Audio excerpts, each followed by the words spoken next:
From our studios at 6.3 from Peters Rock in St. Andrew and Murphy Hill in St. Anne. Serving Kingston and St. Andrew, St. Catherine, St. Anne, parts of Clarendon, St. Mary, and St. Thomas. 90.5 from Huntley in Manchester, transmitting to St. Elizabeth, Westmoreland, Manchester, Clarendon, rural St. Andrew, and parts of St. Thomas. And 90.7 from Cooper's Hill in St. Andrew and Flower Hill in St. James, serving Westmoreland, Hanover, St. James, sections of Trelawney, Kingston, St. Catherine, Clarendon, St. Mary, Portland, and St. Anne. Nationwide 90 FM also broadcasts on the World Wide Web on nationwideradiojm.com and on Flow on channel 916.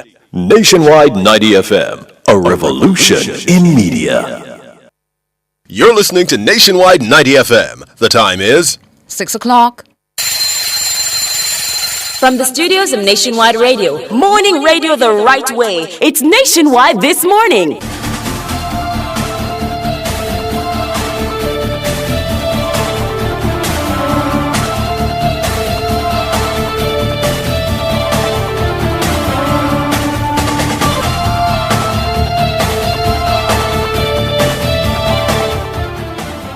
A very good morning to you. I'm Tona Thomas. Coming up in the news at 6 for this morning, Wednesday, October 23, 2024. The police have shot and killed a man suspected to be involved in Monday evening's deadly attack in Rockfort in East Kingston. INDCOM probes fatal police shooting that left 3 men dead in Maple Clarendon. Everald Warmington hits back at Integrity Commission over call for performance audit. In regional news, Aruba and Suriname sign MOU on bilateral relations.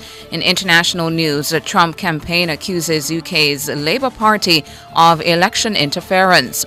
In sports, rain delays start a second ODI between West Indies and Sri Lanka. And in business, ex-Abercrombie & Fitch CEO arrested and on charges of prostitution and international sex trafficking. The details after the break.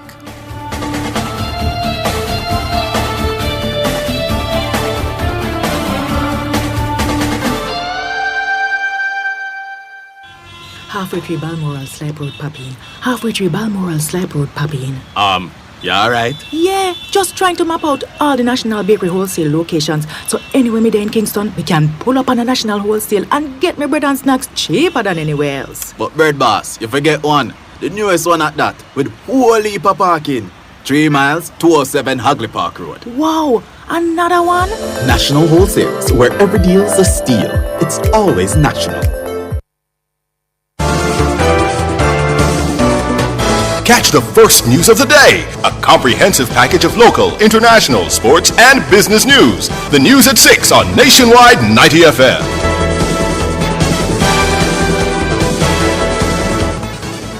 Now to the details. Minister of National Security Dr. Harris Chang says the police have identified the perpetrators of the deadly shooting attack at a football match in Pleasant Heights, Rockfort in East Kingston on Monday night. The shooting left 5 men dead and 2 others wounded. A man suspected by police to be involved in the attack was fatally shot by law enforcement on Tuesday, though his identity has not been confirmed. Speaking on Nationwide at 5 on Tuesday, Minister Chang says he believes the police have enough intelligence to successfully track down the other perpetrators. I got the call in the evening. I gave them, authorized them to initiate a curfew in the area immediately, and they know the area well. They did that and started their investigation. They have pretty much identified all the perpetrators, and at least one resident was identified, and when they went there, they had a engagement, and he was killed. So the police just reacted very quickly. This was early morning. They will now have to track down the others, and I think they have the requisite intelligence to track them down. Right. And I hope they can resolve them rapidly. In fact, I hope if they would come in with their lawyers, it would be in the best interest of the pursuit of justice. But if they stay out there, the police will have to pursue them. And Dr. Chang says gang conflict is at the root of the attack. In this case, it was a straight gang war, which we haven't seen for some time. Apparent reason is that the 2 gang leaders who were killed were seeking to bring the community together, as the term they're using, one Rockfort.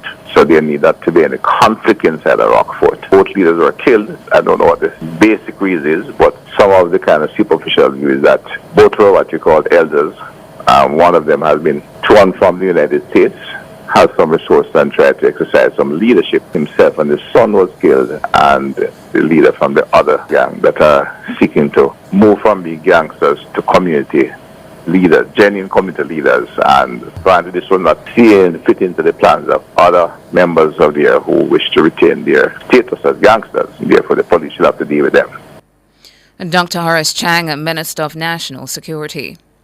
Meanwhile, an elderly resident of Pleasant Heights, who we'll refer to as Miss Pam, says she's gripped by fear following Monday night's gun attack.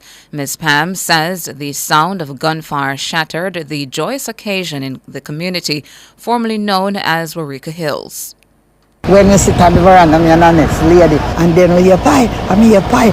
After that, me have to run, and the lady run through the door and run and lock off the light, and me run under my bed. And she go in the empty room and start bawl out for Jesus, and me have to push her because we don't know what's going on. Me say, don't.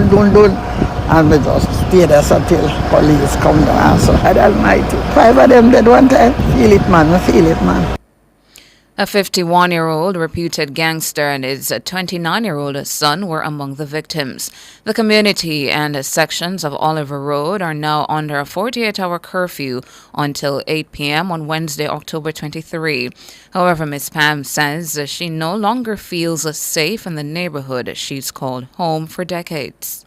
41 years. December come, my grandson will be 41. And I live up here before that. No, I feel shaky. Never before. Because I don't know what next. Because I think to myself that it don't done yet. Ms. Pam, an elderly resident of Pleasant Heights in Rockfort, East Kingston.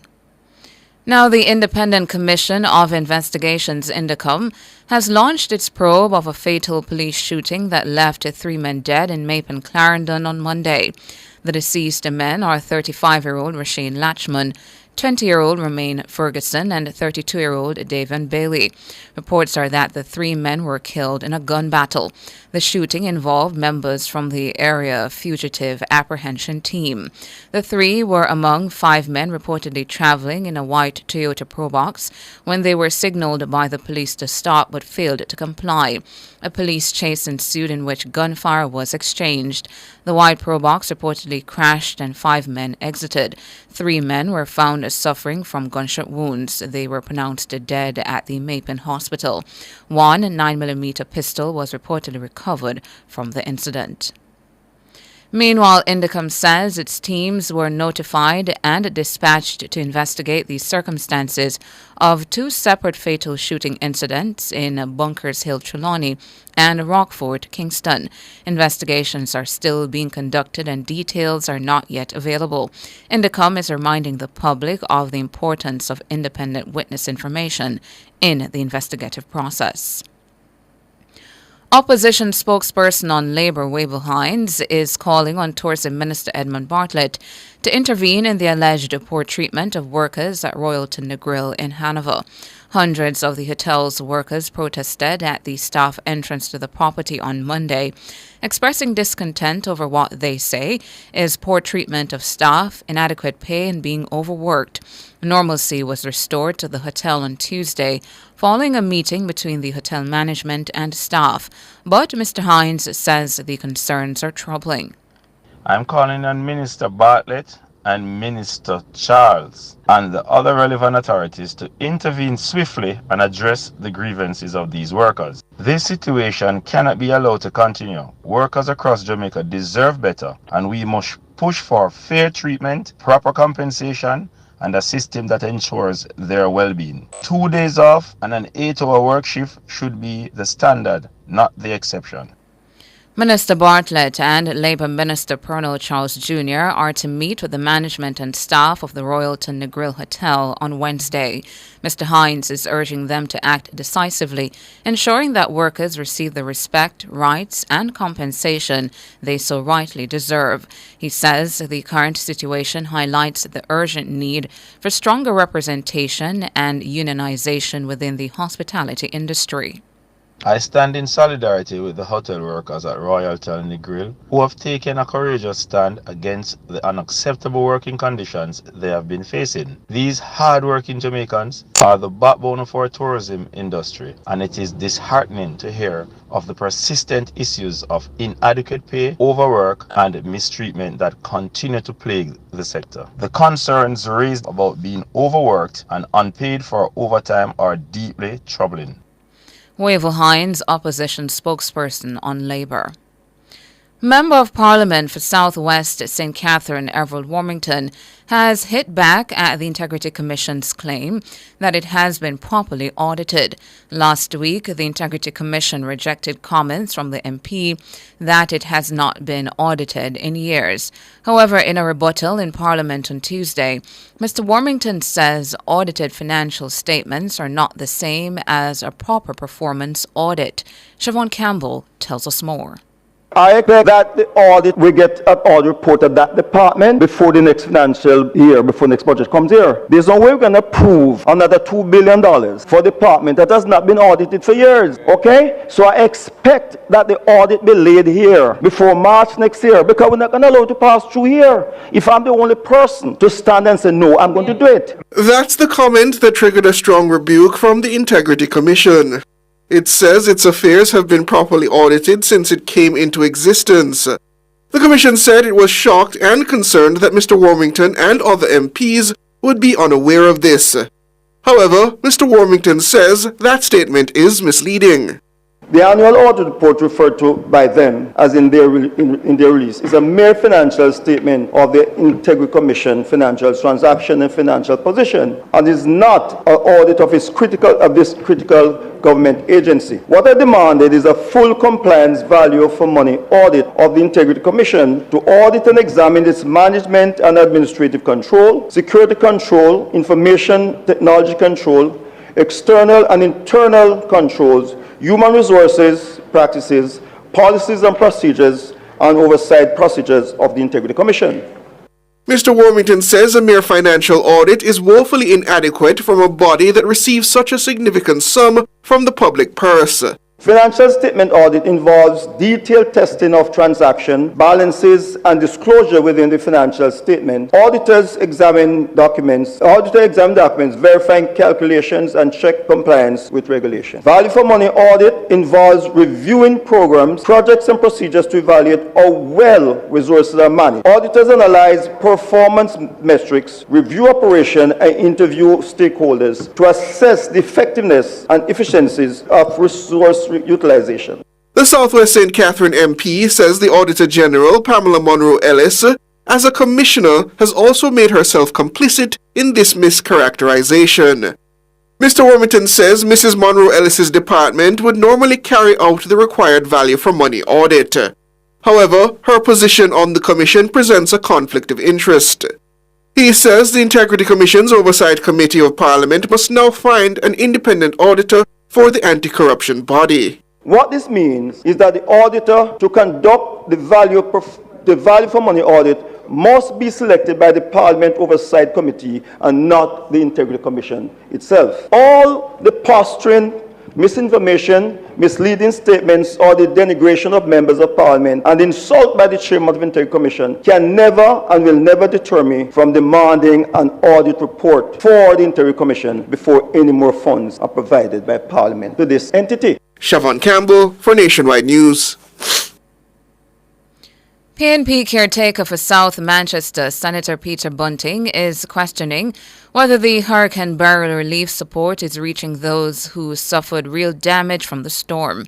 He raised the matter at the Southeast St. Elizabeth Candidate Presentation Conference in Junction on Sunday. The Ministry of Labour and Social Security reported on the weekend that 82% of households confirmed to have suffered damage from Hurricane Beryl have received reconstruction checks.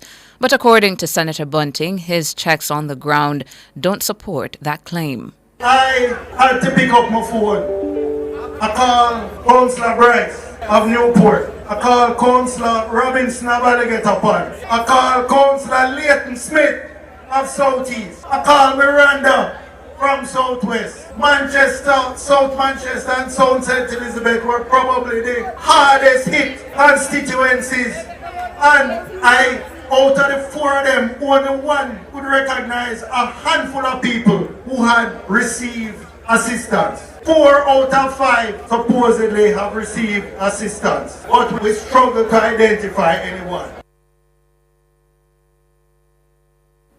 In a statement last week, the Ministry of Social Security outlined that over $600 million in Hurricane Beryl relief have been delivered under the Rebuild Jamaica initiative. It said 6,828 checks valued at $608 million have been delivered to beneficiaries in all parishes as of October 15. The highest delivery rate is in Westmoreland at 94%, followed by St. Catherine and St. James at 92% each. Additionally, the ministry said it was in the process of delivering an additional 2,200 checks valued at $200 million through the parish offices and community locations in several parishes, and preparations were underway to start disbursing the second tranche of payments to householders whose houses were destroyed. But Senator Bunting has suggested that the distribution of relief is being done on a partisan basis.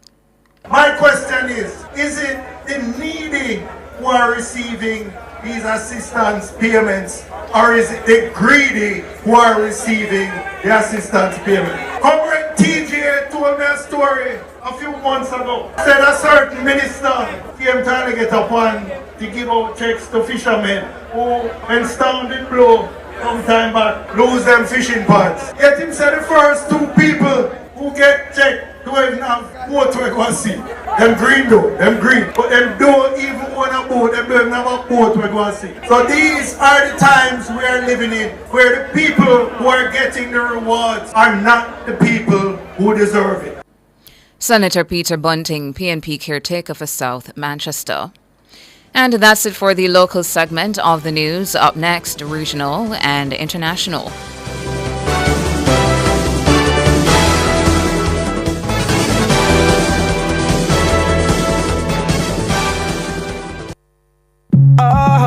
Best dressed chicken, Vienna sausages. 100% chicken, straight Jamaican, I eat. The time by Best Dressed Chicken, Vienna sausages is 6:16. Want to start investing in real estate with as little as $25,000? Then the JMMB Optimum Capital Real Estate Fund may fit your future best with tax-free advantages and returns above inflation. Visit jm.jmmb.com to get started today. Conditions apply. Delicious meals, poolside cocktails, right on the beach. Disconnect from the daily worries and reconnect with the one you love. There's no paradise like home. Enjoy a romantic all-inclusive escape at Couples Tower Isle in Ocho Rios from $299 per night. Take advantage of this offer today by calling Couples Resorts at 876-632-8200. Conditions apply.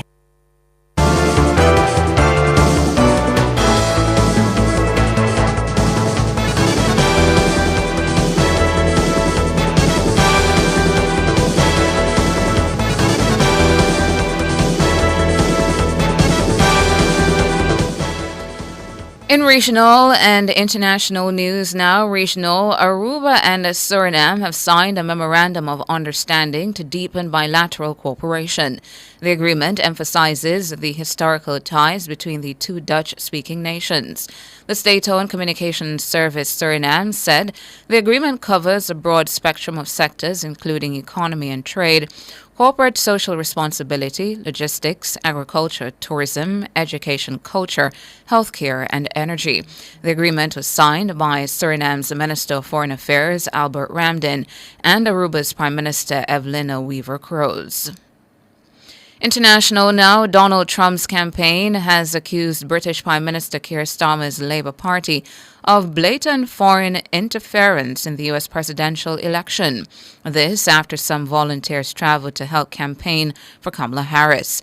The Republican candidate's camp has filed a complaint with the Federal Election Commission in Washington, calling for an investigation into what it termed illegal contributions from labor to the Harris campaign. The commission allows foreign nationals to volunteer in political campaigns in the U.S. as long as they are not compensated.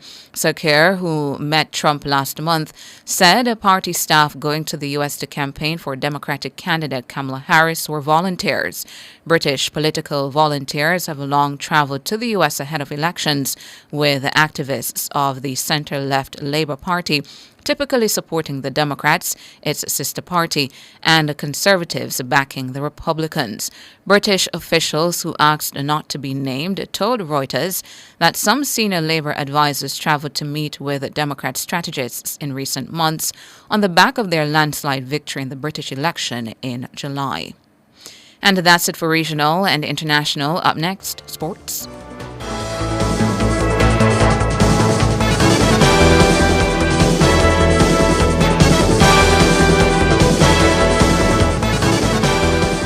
Drive Hyundai vehicles beyond your dreams with an exclusive 4.99% interest rate. Yes! Shop Hyundai vehicles and get a super low 4.99% interest rate on your car loan. Plus 2 years free service, 1 year insurance, and 5 years warranty. Offer valid on all 2024 Hyundai vehicles. Drive your Hyundai with the lowest interest, 4.99%. Conditions apply. When Sagicor Bank thinks of a woman, here's what we see. We see business leaders managing sole trader businesses to large corporations. We see university graduates as our women uplift themselves academically. We see more home owners, ambitious women working hard to build their own legacy. We see leadership at home, with women proudly providing for and taking care of their families.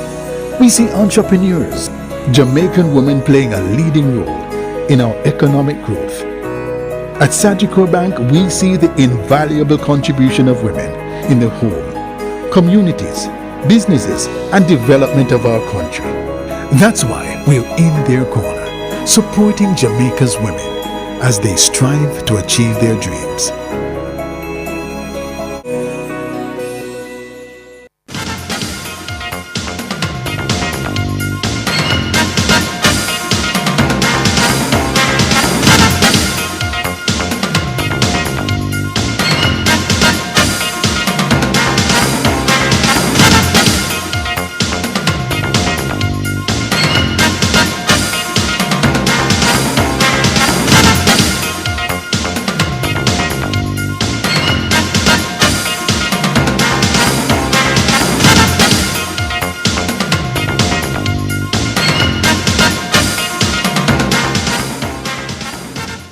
Time now for your morning sports. We bowl off with some cricket news. The West Indies sent to bat were 17 for 2 after 4 overs at sports time in the second one-day international against Sri Lanka in Palelekeli.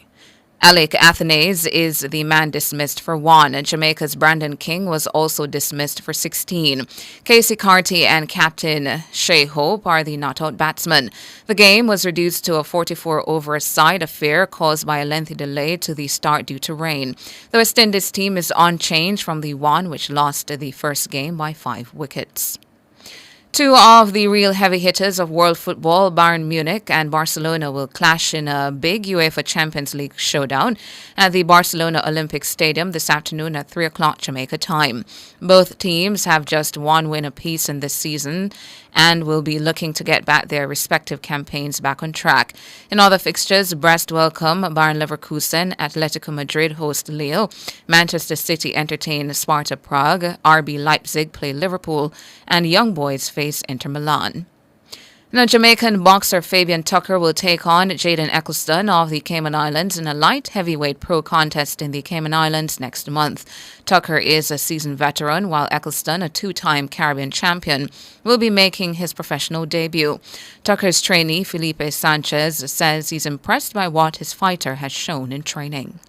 Tucker has been preparing very hard in Jamaica, jogging, doing some hill runs, long distance runs, sparring with the youths from Olympic Garden Gym. Yes, we've been active trading, getting in some sparring, getting ready because we know that Jaden Eccleston is a very, very strong opponent. He actually has a very good career in amateur boxing, having represented actually Jamaica. Although he lives in Cayman Islands, he's represented Jamaica all over the world in amateur fights, and he's a very elusive fighter. So with Truck, you know, we're depending on his experience. He has more pro fights in, and also his power. Jaden's fought amateur, but him don't know the power of Truck. So that is what we're going to hit them with, the Jamaican power. Eccleston says he wants to make his pro debut a memorable one. This is where I started my amateur career, right here in Cayman. This is where I had my first amateur fight, and it's a great joy to be having my first pro fight here in Cayman. You know, this is where it all started in amateur, so it's just right for my pro to kick off here. I just think that it's the right time for it. We missed Paris Olympics, and me and coach spoke about turning pro, and then the card came up, so we're like, I guess this is it. So, you know, we're looking forward to the fight. You know, we're excited, we're training hard, getting ready to put on a great performance in front of the fans here and the people who are coming to watch. And I hope everyone is there. Jaden Eccleston. Finally, in your morning sports, President of the Jamaica Olympic Association, Christopher Simuda, says a scaled-down version of the next Commonwealth Games could not be prevented given the dire situation facing the Federation. Only 10 sports will be accommodated at the 2026 Games in Glasgow, Scotland. Among them, athletics and swimming as mandatory, as well as the likes of track cycling, boxing, and gymnastics. Badminton and hockey are among the sports that have missed out on the 2026 Commonwealth Games in Glasgow. Samuda says he rues the fact the rocket sports will not feature at the Games. I regret the exclusion of badminton, table tennis, squash, and hockey. For those sports, the Jamaica Olympic Association has earmarked for really transitioning. The CGF's decision was clearly influenced by commercial factors and the economy of a diminished sporting agenda. For at the end of the day, the Games must be viable to ensure sustainability. Christopher Samuda wrapping up your morning sports.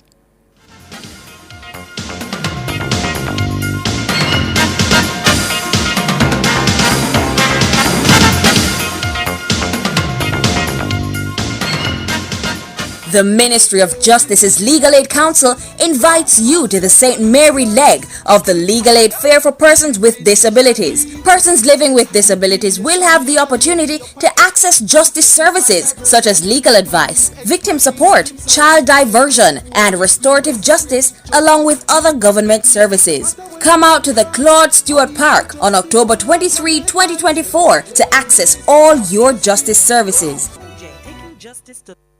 Are you ready to turn your sales and marketing skills into high earnings? Nationwide 90FM is searching for business development executives to build lasting client relationships. If you have experience across all stages of the sales cycle and possess strong communication, negotiation, and time management skills with a proven sales track record, this opportunity is perfect for you. Join our team and work with the top corporate brands, media agencies, and of course, our on-air personalities. Enjoy networking opportunities, professional growth, and competitive commissions. Ready to take the next step? Send your resume to hr@nationwidenewsnetwork.com today.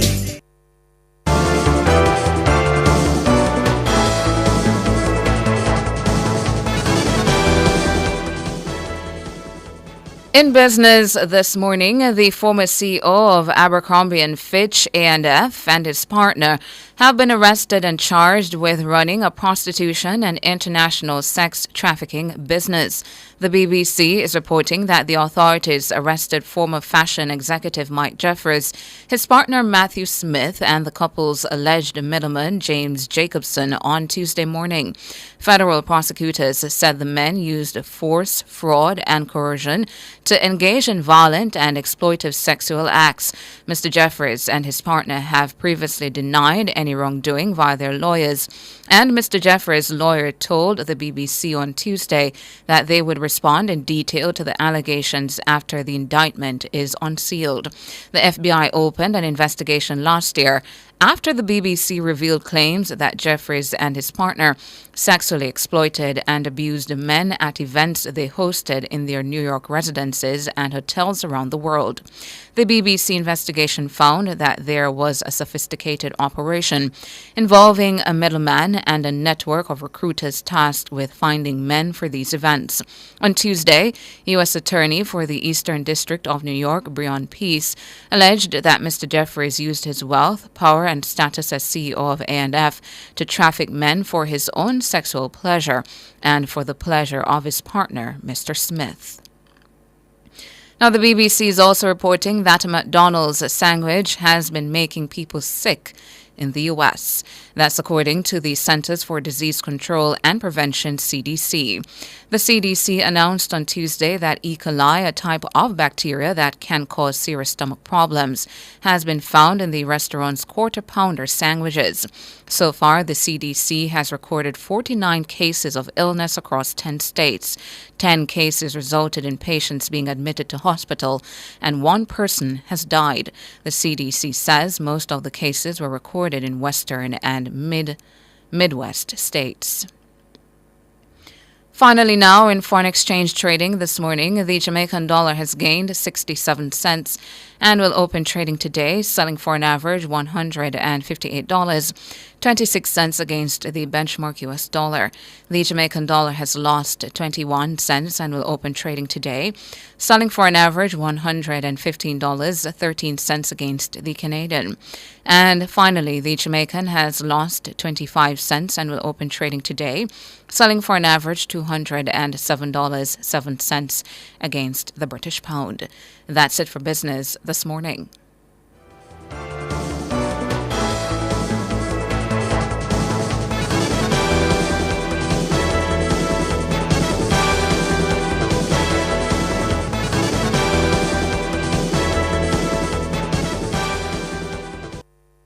Clearing personal, non-commercial shipments at the port? Avoid the wait. Request a contactless clearance through your agent today. It's more efficient. It's secure. The time by the Jamaica Customs Agency is 6:30. I don't have no time for whole heap of paperwork. That's why I downloaded and signed up for my One Jane Passport app. Get it all in one go. Download and sign up now. The temperature by the One Jane Passport app is 28 degrees Celsius in capital city Kingston and at 27 out west in Montego Bay. Outperform, outlast. With top performance. Jackama. Reliable, full stop, not comma. We have the expertise for drilling and demolition. We have the power tools for plumbers and electricians. Fancy select tools, free parts and free repairs. 3 to 3 years. Hilton, available at Delta Supply, 106 Hagley Park Road. Call us at 876-302-61124. Delta Supply. We service what we sell. For all your electrical needs, visit ABC Electrical Sales. They stock a wide variety of electrical supplies including plugs, switches, panel boards and conduits, plus energy-saving fixtures. ABC Electrical Sales stocks brands like GE, Siemens, Philips, Cutler Hammer and Allen Bradley. They also offer free island-wide delivery just to suit your needs. Visit them at Shop 8, Hagley Park Plaza, Kingston 10, or call 876-754-3714-5 or 876-754-3825-8. ABC Electrical Sales, for a better choice in the electrical business. When last you get good bun, you don't know good bun until you have a mother's bakery bun. From you pull open the wrapper and it's soft so till. A so bun for nice. And from when you take the first bite, love it so till. A so bun for nice. Beg your piece. Get your own mother's bakery bun. I will buy one off you. Yes, but I will charge a convenience fee. I will take one. Me too. Mother's Bakery Buns. A so bun for nice. Try them today.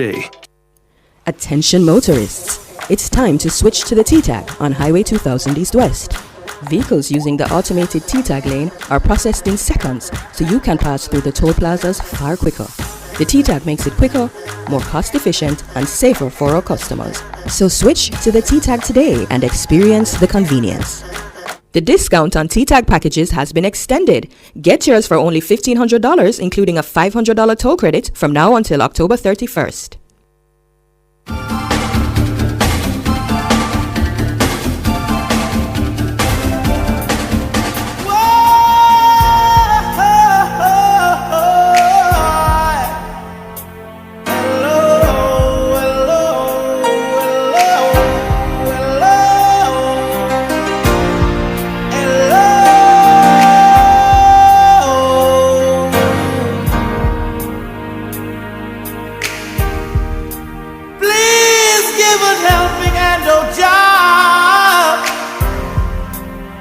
All of us together.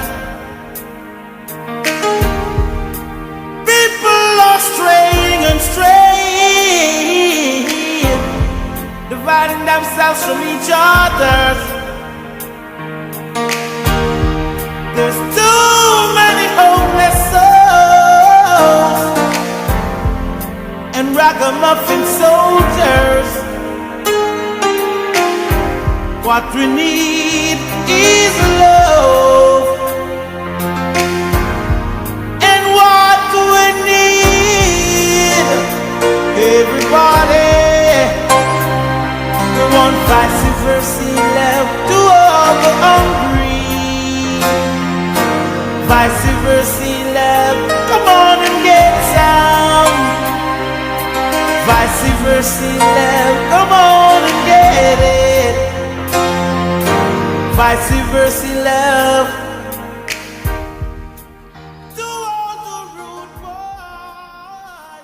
Good morning to you. Good morning to you. You are tuned in to Nationwide this morning, NTM, The Big Show. Happy Wednesday to you. Happy Hump Day. It is Wednesday, October 23, 2024. Happy to have all of you this morning. Hello to you, Rich Richards, Rebecca, Albert Morgan, Randy Willis, Margot Weber, Ines Campbell, George Clive, Start Girl. Hello to all of you joining us in the YouTube chat. Our peeps out there in Radio Land, good morning to you. Hope you guys are doing well. Joining us from the other platforms this morning, hello to you as well. Happy to have all of you this beautiful Wednesday morning in Kingston City. I'm Tonna Thomas. Good morning, Tonna. My name is George Davis. Hey to you, George. Hello, hello, hello. How are you? I'm very good. Okay, very wonderful, good. wonderful. Very good. Fine, wonderful, eh? Fine, yes. wonderful. Fine, wonderful. Listeners, this morning, I'm dealing with an issue that several commentators have been talking about. For those who've been those who've been most vocal about the issue, I'm just going to respond to one person because he's the one who's worthy. The rest of them, not worth the time. But Peter Bunting is worth the time.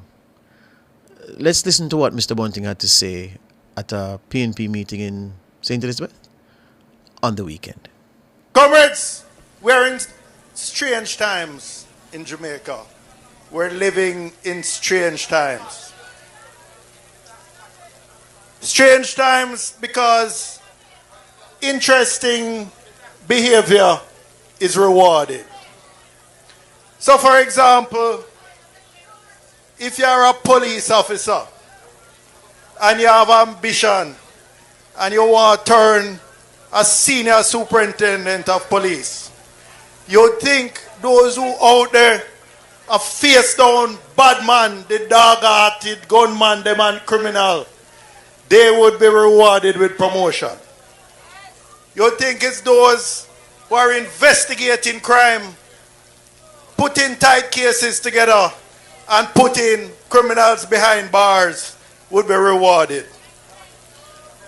But it seems the fastest way to turn SSP is to work with a friendly media host for a few years, get transferred to the GSCF, and you're catapulted from district constable to senior superintendent in a couple of years. That's Peter Bunting, the subject of his attack, Dennis Marlon Brooks, recently promoted to senior superintendent of police and once a member of this parish nationwide news network. Mr. Bunting says, we're living in strange times. Strange times because of this promotion. This promotion shows that the times are indeed strange. Who is Dennis Brooks? Just who is Dennis Brooks? What does his record look like? Peter Bunting would have us believe that it is strange that this man, a former journalist, a media communications expert, does not warrant the promotion he got because, one, he's not out there fighting crime, so only those who are out there in the streets fighting crime should get promotion by his logic. And two, he's not putting investigative cases together. In the Bunting view, only those two people in those two groups deserve promotion of the kind that Mr. Brooks get, or even promotion at all. So it's strange that a person like Dennis Brooks would get that promotion. Dennis Brooks is one of the most sought after crisis management trainers in corporate Jamaica. Facts. He's done work with crisis management for private sector entities, public sector entities. Dennis Brooks has been a media practitioner. Well, he started his media work in 2002. He was a former producer of The Breakfast Club, a producer of many lauded programs on Nationwide News Network. And I dare say one of the best producers I've ever come across, and I've worked with plenty.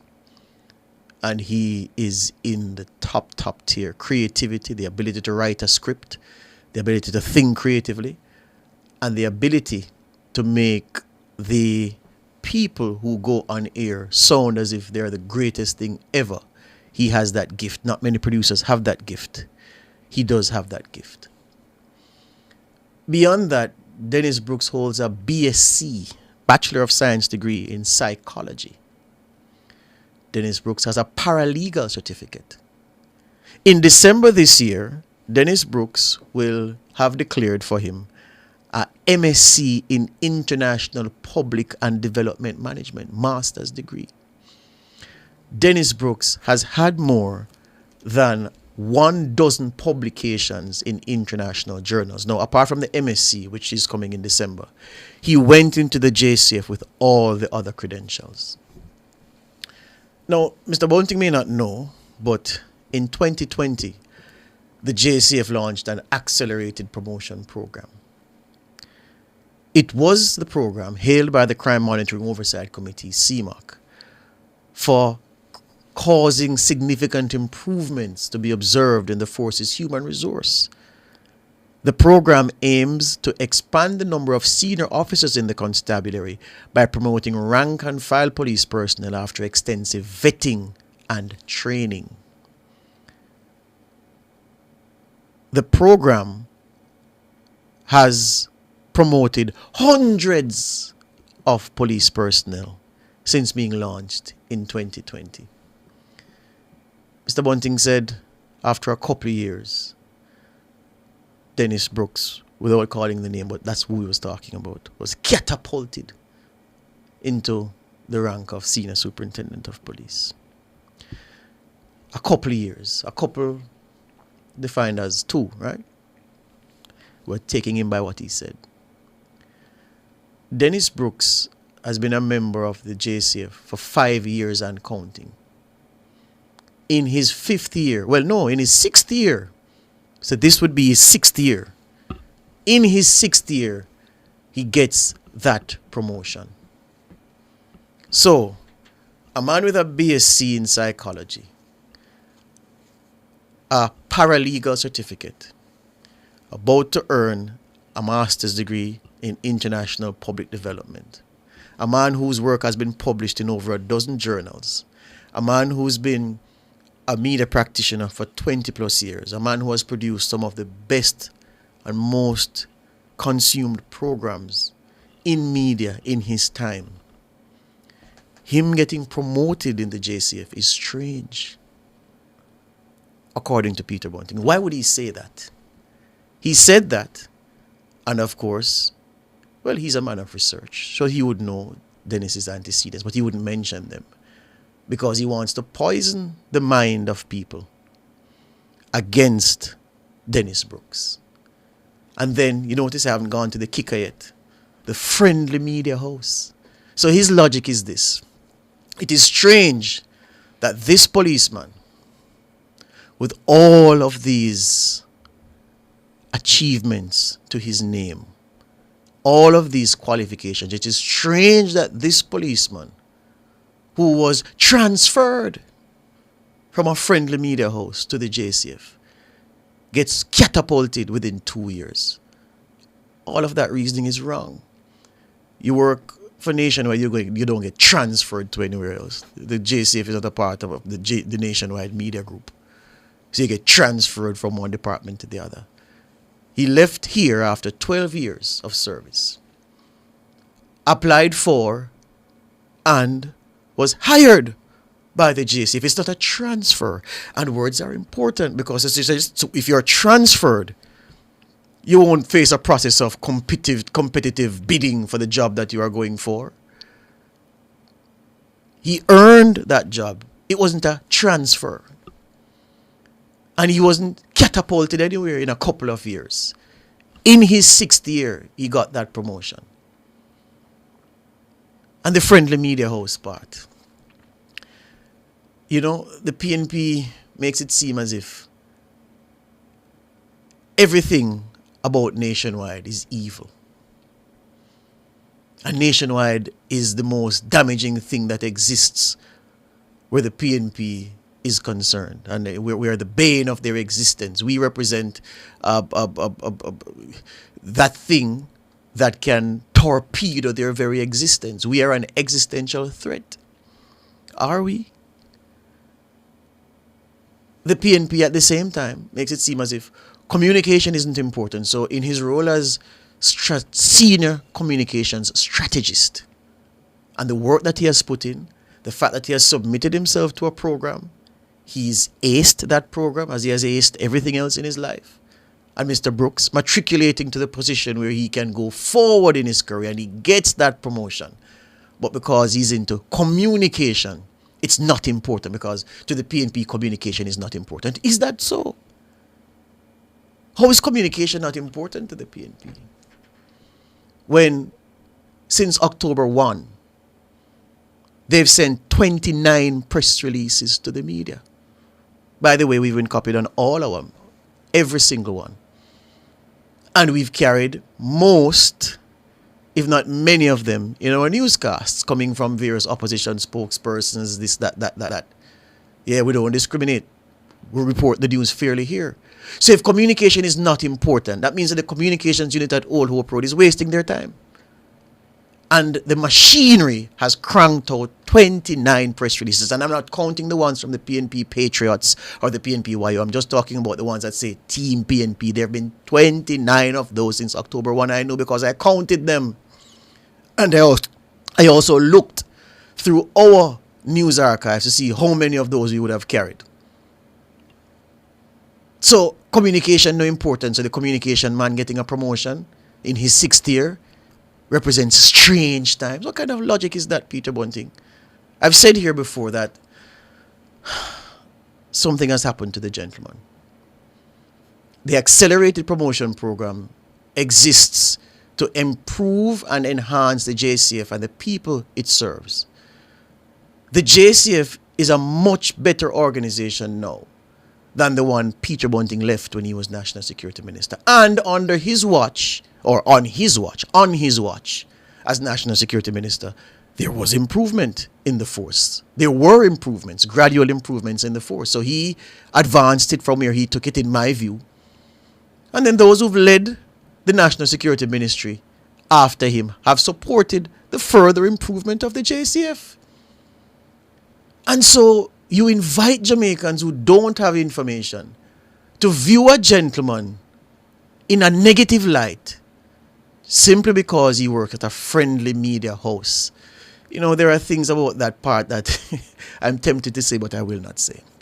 But Mr. Bunting knows. He knows what I know. So, but I'll not say that. I'm just saying that in case you didn't know who Dennis Brooks was, and you were tempted to view him suspiciously by virtue of what Peter Bunting said, abandon that. Forget that. You're talking about one of the most qualified persons in his field in this country. Remember I said it? Crisis management specialist, highly sought after in the public and private sector. 12 publications in international journals. Many of us will go through life without even one. Many of us together will not have one. Him have 12. Producer, host. And him have the degree them for sure.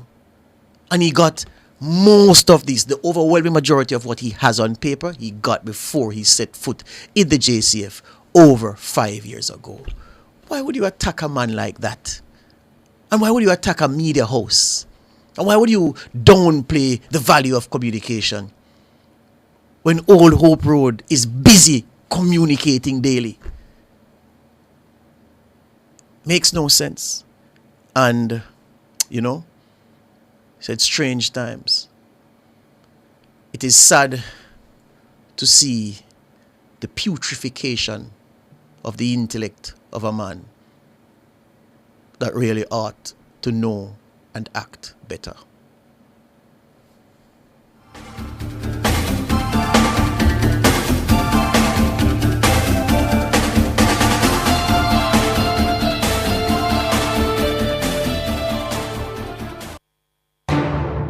Resolve your conflict peacefully with restorative justice. Call 876-906-4923. The time by the Ministry of Justice is 6:50. Best dressed chicken Vienna sausages with no antibiotics. Everything you want in a tin. Nothing you don't want can't find in a it. Take a look at the best value. Where you cook Vienna me a look. Only the best around. Only the best around. Only the best dress, best taste, best value, best place, best dress. Yeah, Vienna, best dressed chicken Vienna sausages ever. 100% chicken straight Jamaican I eat. The 5% Club is now taking new members. Sounds exclusive? We don't want it to be. You see, it's made up of less than 5% of women who get screened for breast cancer in our country each year. At Sagicor, we've made it our mission to help to change the statistics. In fact, with 5,000 more women getting screened, we can officially become the 6% Club. And we won't stop there. So please get checked. Early detection saves lives. Go to bit.ly/5% Club JA. Drive Hyundai. Hyundai vehicles beyond your dreams with an exclusive 4.99% interest rate. Yes! Shop Hyundai vehicles and get a super low 4.99% interest rate on your car loan. Plus 2 years free service, 1 year insurance, and 5 years warranty. Offer valid on all 2024 Hyundai vehicles. Drive your Hyundai with the lowest interest, 4.99%. Conditions apply. So where you get? The new Popeye's blackened chicken sandwich, my girl. The flavor just hits different. blackened like it burn up? Nah, man. Blackened because of the color of the Louisiana herbs and spices. Blackened like the flavor buck. No breading and the seasoning soaked deep in the chicken. But get yours and try it, cause me nah share here. Get the new Popeye's blackened chicken sandwich. Limited time only. Love that chicken from Popeyes. Street Smart and the JUTC Morning Commute is brought to you by JUTC, your route to excellence.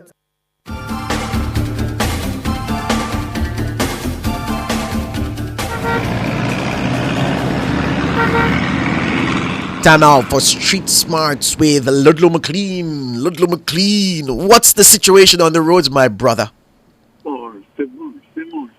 morning, George. Morning, Tona. Hey to you, Ludlow. A quick update. Just to tell you, it's bright and sunny. I know a few serious clouds about, but guess what? It's a Wednesday morning and all schools are in session now, so not much traffic on the road. Major ones, and it's on Western Central Park, Line Road, Road, and Reddings Road, busy with traffic. Coming up after 3, into after 3 Spirit, quite active, open all of these. It's a very busy morning. But Ludlow, it seems as if you're reporting from out of one of those potholes, you know. Listen, Damien, can we? My technical operator says he'll have to make the connection clean at 7:15 thereabouts. All right, Ludlow. So just keep all you have for 7:15 because the line is giving us a challenge this morning. Up next, the word of the day.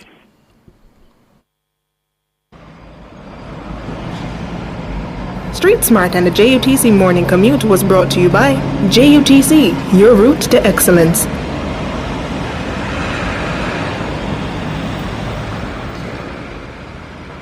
A word of the day, tardigrade, spelled tardigrade. Tardigrade. Tardigrade. Tardigrade. Tardigrade is your word of the day, a descriptive word, an adjective. Tardigrade meaning slow in pace or movement. Tardigrade. Dictionary.com is telling us that the word was first recorded between 1615 and 1625, between 1615 and 1625. To use it in a sentence, the manager's tardigrade approach to decision-making often left others impatient.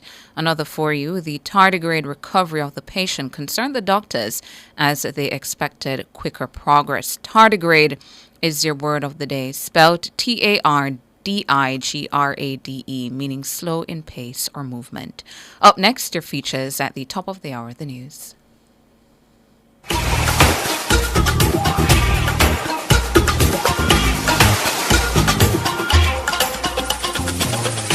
Puppies are constantly learning, whether it's from their environment, from socializing with people or other animals, or from direct training. Providing puppies with the appropriate socialization and basic puppy training allows them to grow into confident adult dogs. In Pets World today, how to start training your puppy. Here are some basic puppy training tips to get you started. Use positive reinforcement. There are many different methods of training your puppy that you might have heard about or even seen in person with a dog trainer. However, there is only one acceptable and scientifically backed method of training, and that's the use of positive reinforcement. Positive reinforcement is the process of giving a reward to encourage a behavior you want. Keep training sessions short. When training, keep the sessions short, about 5 minutes each, and try to average a total of 15 minutes per day. Puppies have short attention spans, so end your session on a positive note so that they're excited for the next session. Use consistency when training your puppy. It's important to be consistent in your approach to cues and training. Use the same word or hand signal when you teach your puppy basic cues such as sit, stay, and come. Practice in different environments. This is due to the variety of new sights and smells they will encounter outside the home. Make attempts to practice in different settings to set your dog up to be confident no matter what their situation. Please keep in mind that puppies should not go to areas where there are a lot of dogs until they have finished their puppy vaccination series. Be patient. Puppies are growing and learning, just like young children. They'll make mistakes and they may not always understand what you're asking. All puppies learn at different speeds, so stick with it and don't get frustrated. Maintaining a consistent routine with feeding, potty breaks, naps, and playtime will make your puppy feel secure, and a secure puppy is ready and able to learn. That's it for Pets World today. Fearless and fair, nationwide 90 FM. Dressing for a special occasion is sometimes hard to do. After all, we all want to look our best when we attend events. Hi, I'm Tana, and today on Lifestyle Pages, former Custos of St. Andrew Marigold Harding shares some great tips for getting dressed. She says when choosing your outfit, wisely consider the message you wish to send. The clothes we wear and the way we groom ourselves represent how we choose to represent ourselves to others, and most importantly, reflect the importance we attach to the occasion. The message that clothes can send often matters more than clothes themselves. It's okay to show off your individuality. After all, everyone has their own style. But as Mrs. Harding explains, this should not be the only factor that decides what you wear. Remember, you will never get a second chance to make a first impression. Individuality, personal expression have their own place, but the principles of respect and consideration for others, plus common sense, should underline all dressing and grooming decisions. Marigold Harding, former Custos of St. Andrew.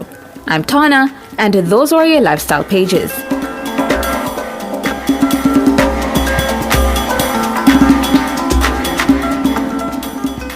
Nationwide 90 FM, continuing the tradition of fair, fearless, and factual reporting.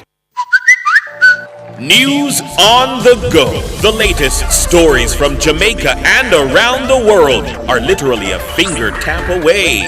Keep up to date with Teen Revolution 24 hours a day online via nationwideradiojm.com. Listen live, read the latest stories, hear every soundbite. Be a part of the vibrant online debate via Facebook and Twitter. Now you can get all your favorite premium nationwide content at your convenience. Visit the Android Play Store and download it for free today. NationwideRadioJM.com. All day, every day. Team Revolution. From Negril Point to Morant Bay, a little kindness can go a far way. The time by the Jamaica Information Service is... News time, 7 o'clock. If you need to build it, plumb it, weld it, pave it, or power it, National Supply has it. Get the best brands for the job at Jamaica's Industrial Hardware Superstore, Kingston Normal Bay. The temperature by National Supply is 28 degrees Celsius in Kingston, 27 degrees Celsius in Montego Bay. The most credible news in the morning. The news at 7 on Nationwide 90 FM. Coming up in the news this morning, Wednesday, October 23, 2024. Suspect linked to Monday's killing of 5 men in Rockfort in East Kingston is neutralized by the police. INDCOM probes fatal police shooting that left 3 men dead in Maypen, Clarendon. Everald Warmington hits back at the Integrity Commission over his call for a performance audit. And in international news, the Trump campaign accuses Britain's Labour Party of election interference.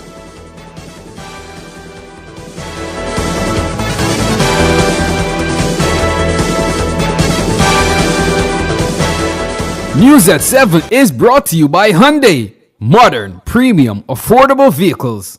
If it's news, it's got to be Nationwide 90 FM. Now to the details.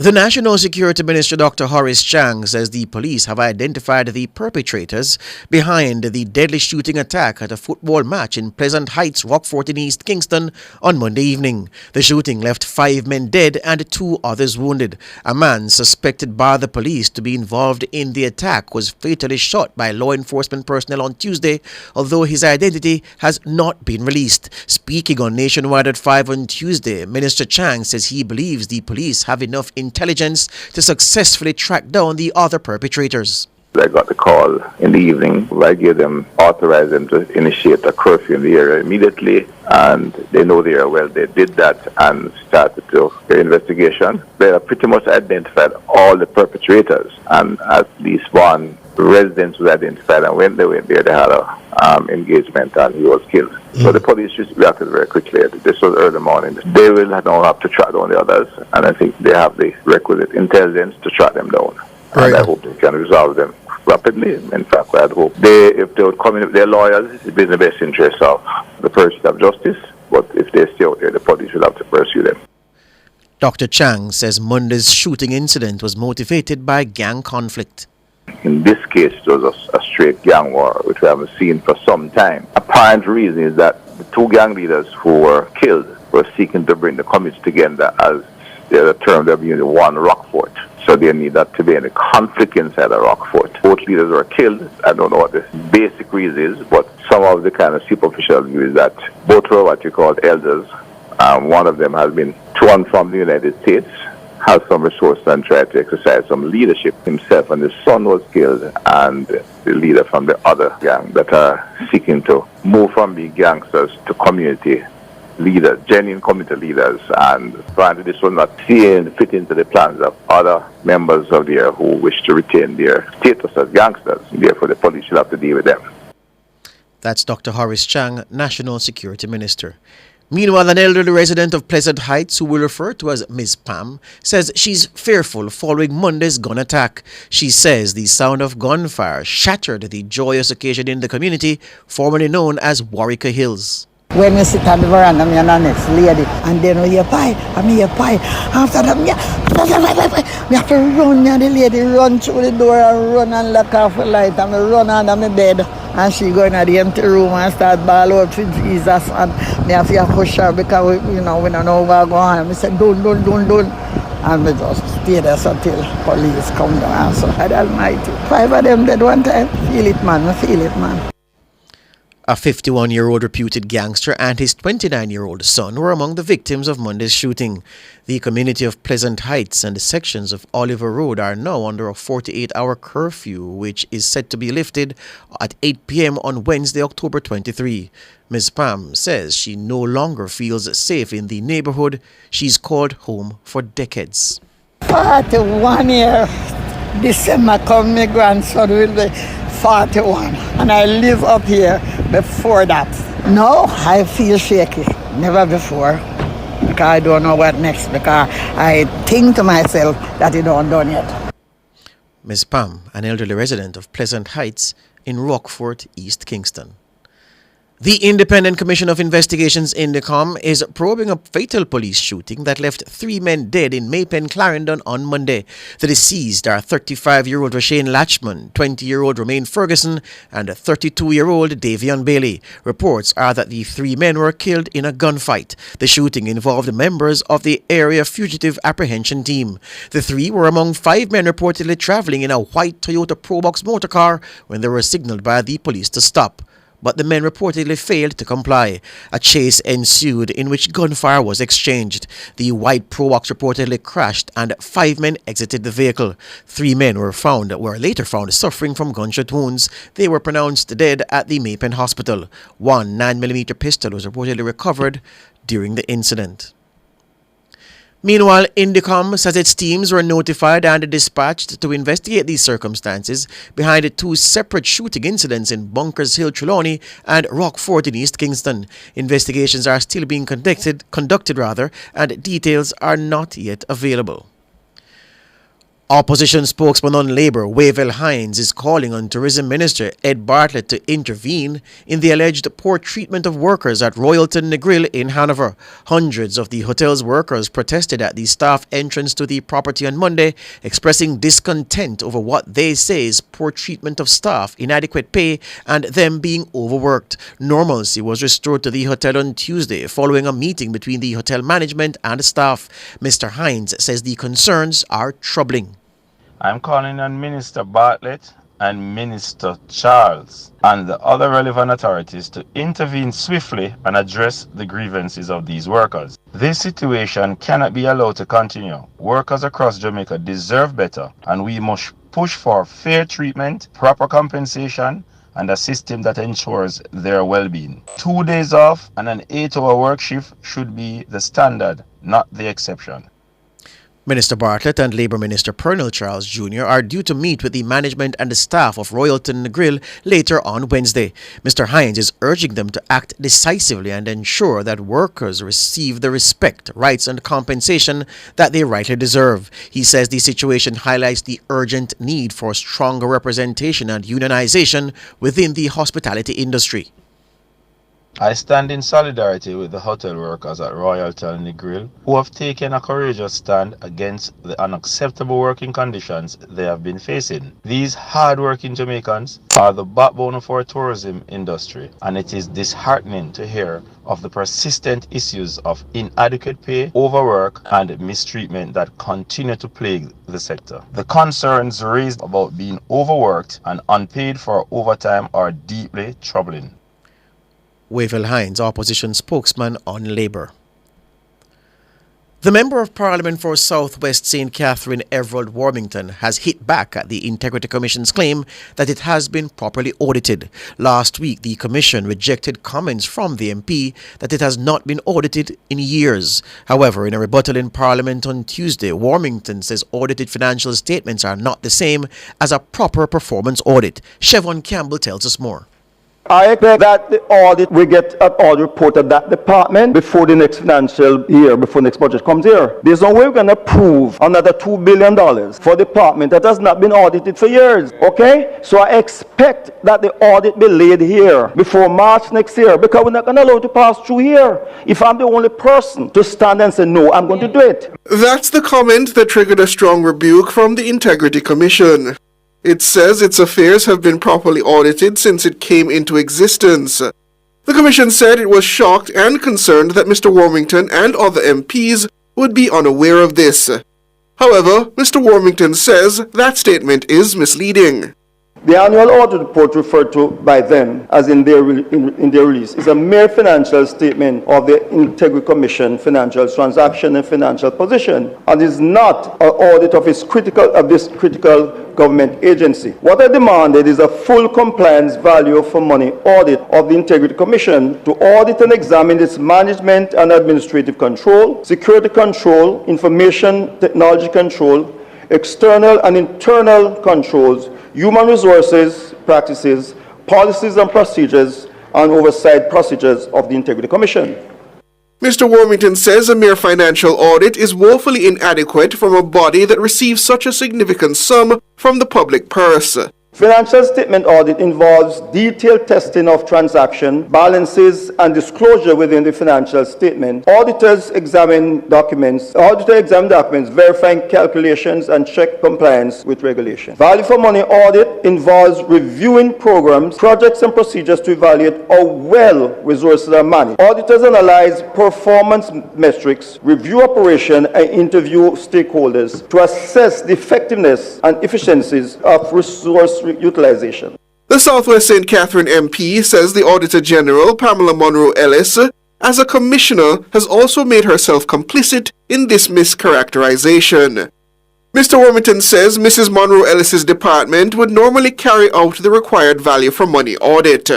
However, her position on the commission presents a conflict of interest.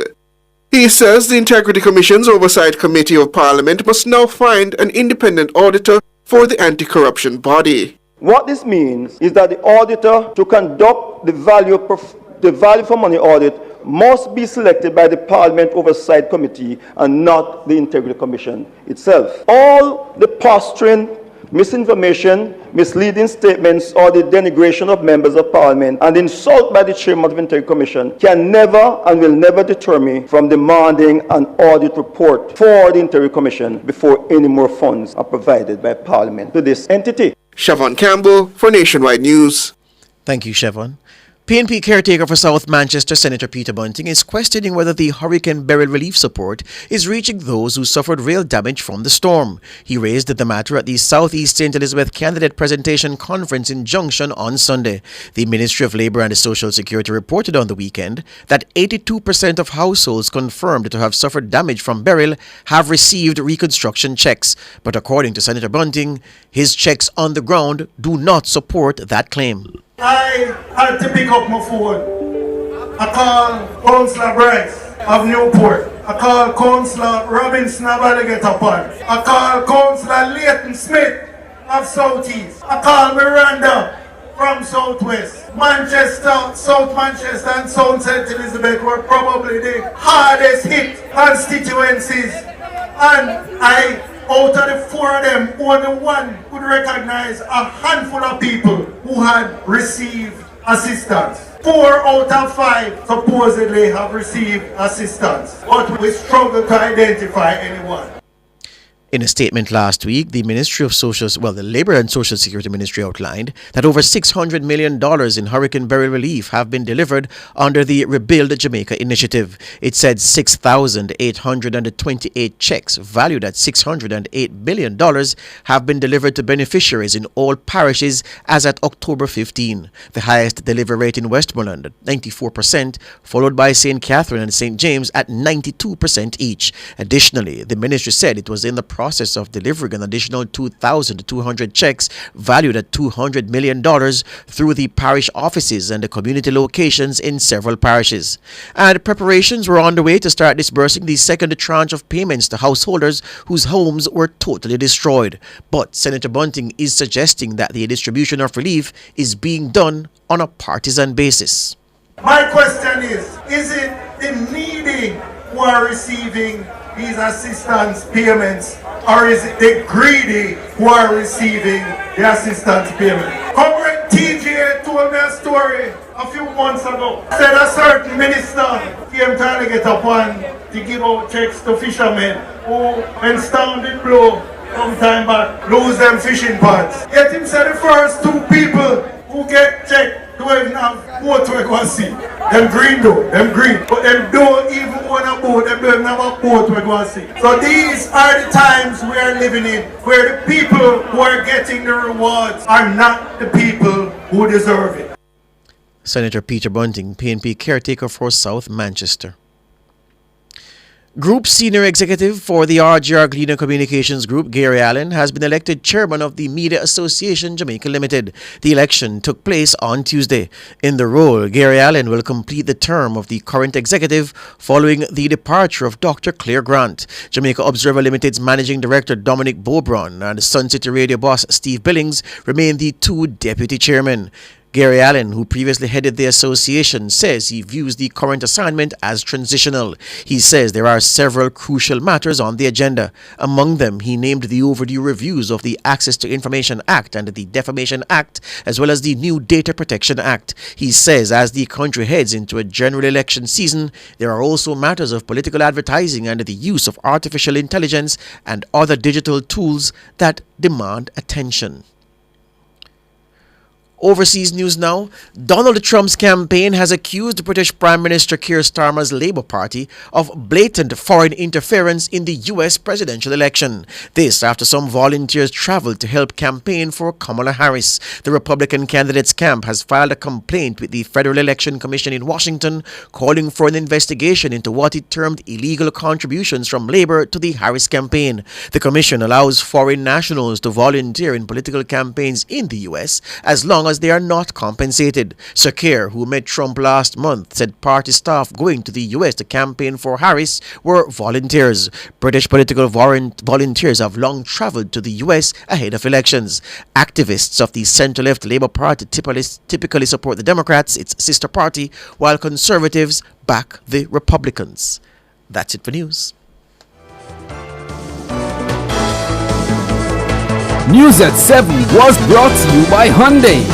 Modern, premium, affordable vehicles.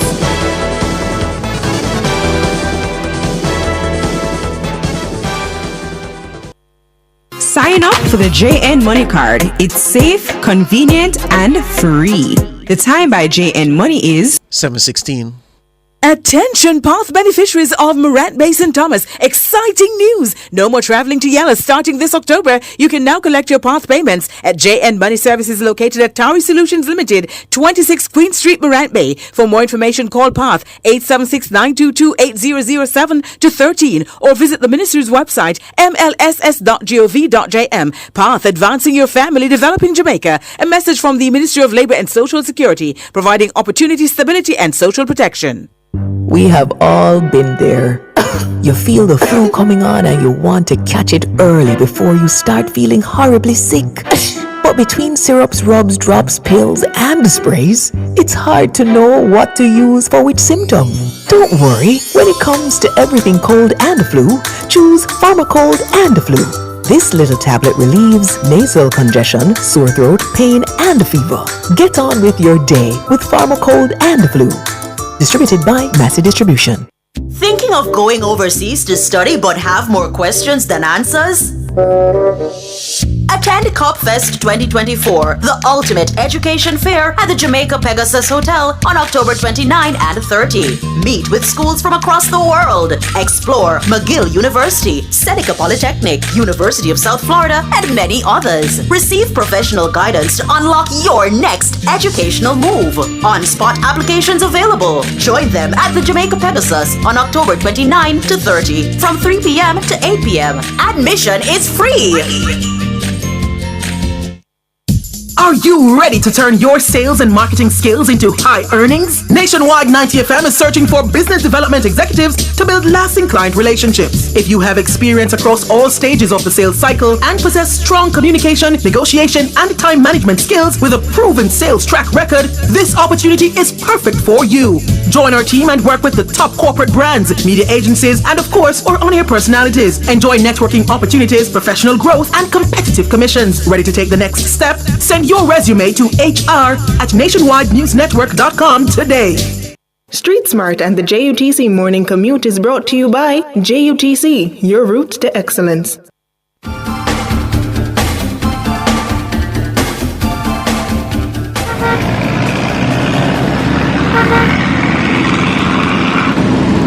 Time now for Street Smarts 2 with Ludlow McLean. Good morning, Ludlow. Again. Testing 1-3. How are you hearing me? 15-1-3-1-3. Make your way. Gray black. All right. Well, I was making. Well, I did say this morning that the traffic is quite different from yesterday morning. That at this time it's really bumper to bumper in all of the areas, most of the areas, the major thoroughfares, Spanish Town Road, Washington Boulevard, and if you're coming down Malines Road, all these areas. And if you're heading southbound along Constant Spring Road, going past Dunrobin into Harvard-Tree, all these areas are. There's some traffic along Wood Glen coming out past Malines Road, and also traffic in the vicinity of Walton Park Road in both directions. So if you're coming from Bay Farm Road, coming from the Waterhouse area onto Bay Farm Road, you're definitely going to experience some traffic as they make your way across the Newark Avenue, then onto Keysing Avenue, and then going back onto Hagley Park Road. Hagley Park Road, there are gaps along Hagley Park Road right now. You can make it all the way up to Harvard-Tree. Not much of a problem there right now, but as you get into Harvard-Tree Square, that's where you're going to have the traffic going across to South Borden Avenue. So it's bright and sunny, and let's see what happens during the course of the afternoon. But nevertheless, the traffic will continue after this report, but we urge you to be, cautious, look out for your neighbor, all the pedestrians, and let's see what happens. Ludlow, before you slide away, Ludlow, did you notice any work yesterday on patching? No, I didn't notice any, but I noticed there was patching when we had the rain. Yeah. In some areas, but I didn't notice anything yesterday because I was looking out for that. All right, my friend, keep your eyes open. Anything? Yeah, man. All right, thank you. Ludlow McLean there with the Street Smarts 2. Up next, front page. Street Smart and the JUTC Morning Commute was brought to you by JUTC, your route to excellence.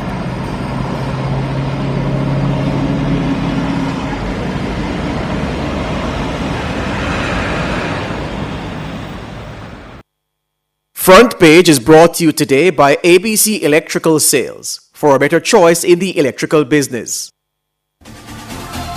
For all your electrical needs, visit ABC Electrical Sales. They stock a wide variety of electrical supplies including plugs, switches, panel boards and conduits, plus energy-saving fixtures.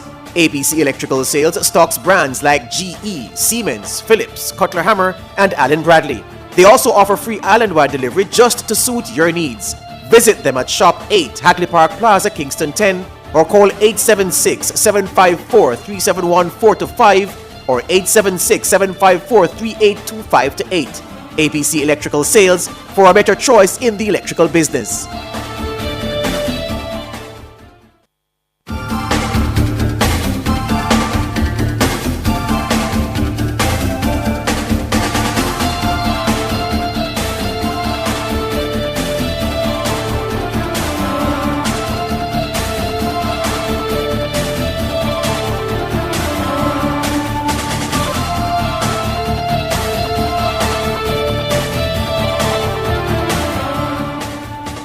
Welcome back to Nationwide this morning. You're now tuned in to the front page. We're turning our attention to the Agro Invest Corporation and Jamaica Forage Club's agriculture land lease program for young people. In 2022, the Agro Invest Corporation AIC and Jamaica Forage Clubs partnered to formulate and execute the Youth in Agriculture Land Lease program. Under this initiative, eligible youth farmers were selected to access lands provided by the AIC. Youth farmers have been provided with technical support, market linkages, and irrigation solutions to facilitate sustainable agricultural projects that are profitable. This was through collaboration with other stakeholders, including the Rural Agricultural Development Authority, RADA, and the National Irrigation Commission, NIC. The Ministry of Agriculture has issued 70 leases for agro-parks located across the island. In the first instance of distribution, 20 leases went to youth farmers for agro-parks located across the country, and 20 leases went to investors. In addition to receiving their lease contracts, the youth farmers benefited from guidance on input suppliers, cash crops and tubers including pineapples, onions and sweet potatoes, and agro-processing, among other inputs. The Youth in Agriculture Land Lease program, once fully implemented, would increase access to government-owned agro-park and production zone lands for eligible young farmers, improve the economic and social status of those young people, and increase agribusiness knowledge and entrepreneurial skills among young farmers. What is the status of the program? To get an update on that, we're being joined by the Agriculture Minister, Floyd Green. Good morning to you. Morning, Paula. Morning, George. Morning to all the listeners and your viewers on YouTube. Thank you so much for joining us here on Nationwide this morning. So, Minister Green, this program was launched in 2020. We just told our listeners about the 70 leases that the project began with and 20 leases to investors as well. If you could provide us with an update, it's been 2 years. Yes, so some background. So actually in 2021, as Minister, I would have put forward a new policy indicating that 20% of the land that the government has through its agri-parks should be allocated to our youth. We appreciate that oftentimes young people want to get in agriculture, but they have challenges with access to land, access to capital, and as such we have to make special provisions if they are going to get involved. So what we did was to carve out 20% of our lands and to say that we're going to bring together different of our agencies that can work to make it easier for you to get involved in agriculture. So the Agro-Investment Corporation, which is in charge of our agri-parks, working with the 4-H, which did a lot of the recruitment drive, and I'll speak a little bit more about that, and then working with entities like RADA, National Irrigation Commission, to see not only how could we provide access to the land, but how could we help the young people get up and running. Because yes, we give them the land, but what we had to do, again, is one, give them the land on concessionary terms in terms of reduced lease rates and also, a longer time period in which to start paying. We had to provide some land preparation for them so that they would reduce that cost to go into it. We provided some planting material, and it has gone well thus far. So as you would have heard, we started our initial 20, upgraded to 40. We're now over 70. We had earmarked that we would do 20% of the agro-invest properties to young people, and we're now at 22% that are occupied by our youth. And we continue to work with the youth in terms of to try and ensure that they have good returns on their investments. And what has that return looked like over the last 2 years or so? It has been a mixed bag. We have had some young people who've done very, very well. A number of them showcase their products and their enterprise at Denby. In fact, we've seen a significant growth of the 4-H outlay at Denby, and that has come largely through a number of these farmers who have done extremely well, especially in that Ebony Park area and some of the first set. But we have also seen some of our young farmers who have had difficulties, again, sometimes weather issues, and when you take a hit from the weather, starting again, and as such we've worked with them. Part of what we have done is to do training to ensure that all of them are approaching it like a business, but the majority of them are still doing well. And just to give you some background, part of what we also do is through the 4-H, they have programs for rural youth empowerment, a REAP program. So we have the REAP Starter and the REAP Builder. So the REAP Starter is when you're just starting out, we provide mentorship training, 3 months, depending on which area you want to do, whether it be poultry, whether it be cash crops, whether it be apiculture, and we provide you with that training, and then at the end of that, we provide you with a grant to start your enterprise. A number of those young people who do the starter program then graduate into the builder program, where we do a more intensive training. So starters, just to give you your first step through the door, but then we take you, handhold you, especially if you've shown great promise, and provide you with a larger grant to continue. So what we did was to streamline that into this youth in agriculture program with the Agro Invest Corporation. So a number of those young people who've been through the training have been doing well. So what we have learned thus far is that we have to continuously keep at the training. We have to also continuously keep our monitoring network going. We have to ensure that there's mentorship throughout, not just for the program, but after when they start, so that when they have any trouble, they have somebody they can turn to. So there's learnings. But because we have surpassed the 20% mark, in fact, I did announce in my sectorial this year that for our new agri-parks, and we have new agri-parks coming on stream in Clarendon, in St. Catherine, and then a massive one will come on stream in South Manchester and South St. Elizabeth over the next year and a half, that we will now move to 25% of those lands will be reserved for youth. Minister Green, hold the line. Going to take a break and come back No with problem. more.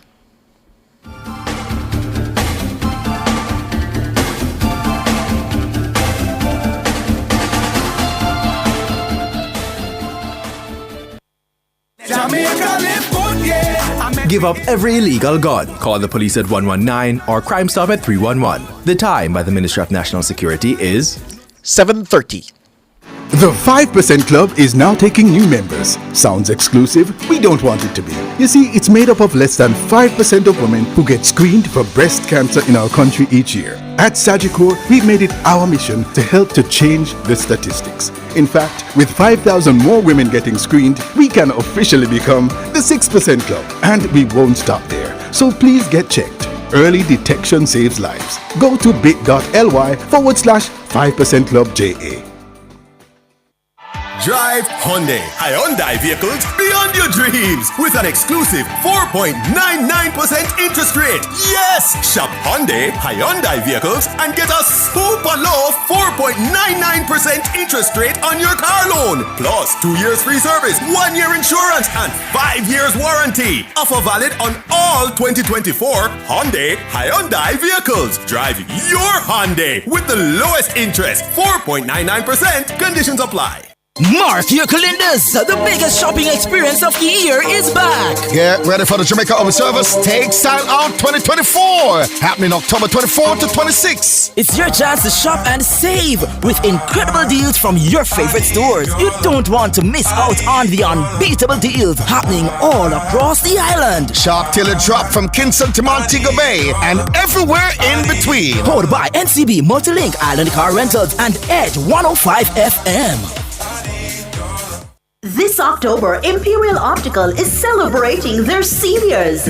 As a token of respect, Imperial Optical offers 20% off all frames for senior citizens all month long. Stay sharp, stay stylish, and save with advanced lenses for crystal clear vision, expert optometrists who care, and quality frames to fit your style. Visit them today and enjoy this exclusive offer. I can see clearly.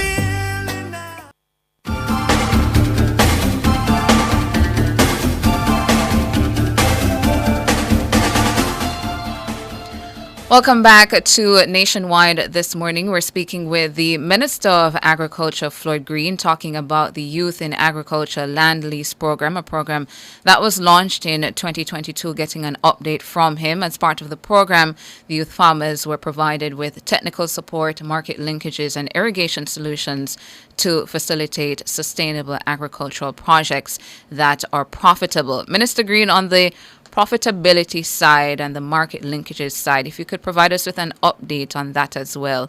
Those young farmers who lease the lands and have been doing their cultivation, has the project been able to make market linkages for them that were sustainable? Yeah, for the vast majority of them. So, again, what we try to do, and this is what we're trying to do on a broader scale, across our agriculture sector is to work from the markets to the farm. So, one, what is the need? What are our agro-processors asking for? What are our exporters asking for? And then how can we now link that to investors, agri-entrepreneurs, or farmers to say, plant this for this specific market, and this is the price point that you'll be able to get it at, and as such, you know what you need to do in terms of to keep to the cost you need to produce that to ensure that you're profitable, so that you can continue to invest and that you can take care of your family or just invest in self. So part of what we did, for example, was link with a number of the agro-processors around our sources and say to some of the youth farmers that, look, there is a market here for pepper, right? So let us work backwards. We've made this link with you. This is the marketing support. This is the sort of contract. This is the price range. And so you're going to plan specifically for that. And then clearly we've tried to work with our farmers to not only do one crop line, but, have a main crop that is specific for this market, and then look to other markets. So what we did see is a number of our young farmers doing a mixture. So we have a number of them who've gone into peppers, and they have a direct market for that. So they have a supply, and then they've bolstered that with some sweet potatoes, targeting especially the export market. So they have a direct market, a direct supply chain.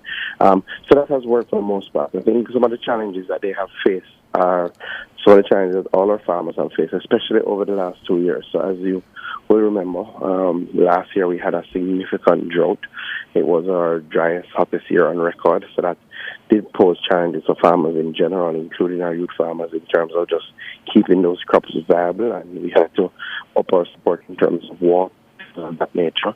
And then this year, as you know, we would have had Hurricane Beryl. A lot of our youth farmers operate in the Clarendon belt, where we have, a number of our agri-parks. We do have some farmers in St. Thomas, where we have the Plantain Garden River agri-parks, and some of those farmers, I must say, those youth farmers have done extremely well in relation to onion, right?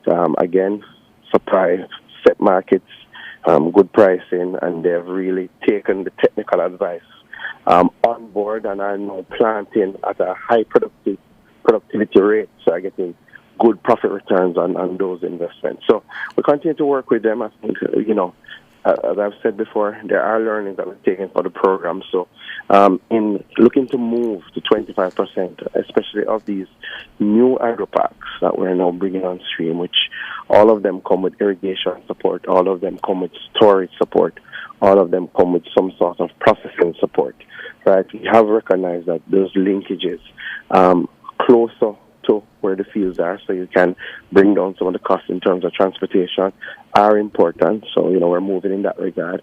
And then we've also recognized that there's some more we have to do. So, I would have spoken again in the sector, and we would have launched 2 weeks ago at the Caribbean Week of Agriculture, a regional youth strategy for agriculture. So, Tana, you may know that the region has said we want to reduce our imports by 25% by 2025.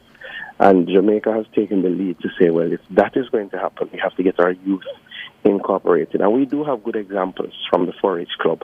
So we have brought in the rest of the region, and we're looking to do some new things, building on some of the things that we have in Jamaica, but doing it for the region. So, for example, the 4-H has an online training institute. That's something that we need to strengthen so that our young people can come back for training at any time, right? So you've gone through REAP, or maybe you haven't, but you started this enterprise, you've gotten the access to land. How do you access training that is high quality, but is not at a cost for you? And we're pushing that through the Online Training Institute. And part of what we want to do is to make that a regional online training institute. Additionally, we've said, again, mentors. We need a solid mentorship program, not just for these short programs, but that we can pair our youth with an established farmer, maybe somebody who's gone through case, an old farmer, and say to them, listen, if you have any difficulty, this is somebody who's walked that road before, you can reach out to them. So we are working to establish a mentorship network, and it's something that we wanted to reach out. On the point of mentorship network, first I'd like to say that the issue we are here discussing this morning is sadly one that will not impress people who live in the corporate area, they'll say that these issues don't win votes. But for folks in rural Jamaica who are farmers, they understand the importance of what we are discussing here. And when you talk about food and food security, clearly the importance can't be stressed. But you know, I read a piece of work from about 1973 over the weekend, Minister, lamenting the piece of work did that the generation of farmers was getting older and that younger people, in 1973 it was being said that younger people weren't coming into farming. I say that to ask if those young people who have benefited from the government's effort to put land into production under their charge, are these children, are these people from farming families, or are they youngsters who just want to exploit an opportunity in the area? Good question. And so I'll say we're seeing both, George. We're seeing both. To go back to your initial, I think more and more people in the corporate area are appreciating why we have to have these discussions, because our Hurricane Beryl experience, we had a lot of complaints, especially of people going out to the supermarkets and seeing the price of things because there was a shortage in relation to our downturn in production. So I think people are now making the linkages that agriculture is fundamental for our well-being, no matter where you live in Jamaica. So what we are seeing is a mix of people. We are seeing those who are from traditional farming families. A number of them have gone through an educational process around agriculture, so a number of them have gone to CASE or Ebony Park, and then they come out with that training looking for access to land, and then they come to the Agro-Invest Corporation and say, can we get some land? And especially those who are in the Clarendon belt, who have easy, transportation access, normally take up those leases in Ebony Park. So we're seeing those, but we are also seeing just young people who are choosing agriculture.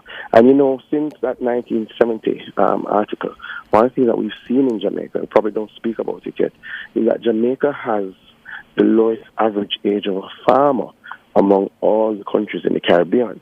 I mean, I will say the average... Caribbean or Caribbean broadly?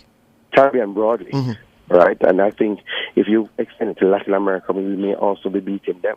Right? Still high 40s. Yes? Mm-hmm. But what you find all over the world is average age for farmers is 50s, pushing to 60s, because this is not a Jamaica challenge, it's a worldwide challenge. But we have been seeing, and I can give you some specific areas. So, for example, in goat rearing, we have been seeing a lot of young people choosing, not necessarily from an agricultural background, but looking at the finances, looking at the numbers, looking at the profitability, and choosing to go into goat rearing, right? And we're also seeing a lot of young women going into that. We're also seeing a number of young people going into poultry. When I looked at the REAP starter numbers, we had a cohort of 178, and this was the last quarter of 2023, and about 30% of those went into poultry, right? So we are seeing people choosing areas where they believe that they will have good returns on their investment. On the food security issue now, it is all we've been talking about, but just this part. The Agro-Invest sets out 12 medium-term strategic goals in its last annual report tabled in Parliament last week. And one of those caught my eye because I wanted to ask the number of plots of arable land under the government's control. How much of that is in food production now, you can say? Yeah, so that has to do with our utilization rate, right? And that's one thing that we have struggled with and that we're moving to push up. So I'll tell you, I think our utilization rate varies from agri-park to agri-park, but it may average anywhere around 60% of the land that we have under our charge. Now, but that would be well below global standards at 60%. Well, so I have to go a little bit further. Yes. Right. Unfortunately, some of the land, we have to take that out of the pot in terms of just the terrain and the difficulty. The other challenge that we had is that when we started our agri-park journey, we identified the areas of agri-park and we set out all these great principles, but we still had arable land in our agri-parks that did not have access to water, right? Maybe 20 years ago, it wasn't such a critical need. But the reality now is that if you are operating on a plot and you don't have access to a reliable supply of water, with this new climate reality, it's not going to work. So part of what we've been doing, George, to drive up the utilization rate, I'll give you an example. Like in Ebony Park, we have over 110 acres that were not irrigated. So now we've brought in the Jamaica Social Investment Fund. We're doing a project now currently underway for $109 million to bring irrigation to that plot. So, the challenge is that the utilization rate couldn't have been higher unless some of these things were done. Right? So no, and they should have been done years ago, but now we're getting them done. Mm-hmm. So we're bringing the irrigation to these areas. And then for our new agri-parks, we're not taking that risk. So for our new agri-parks, all the plots will have access to irrigation. Yeah. For our new agri-parks, there will be storage.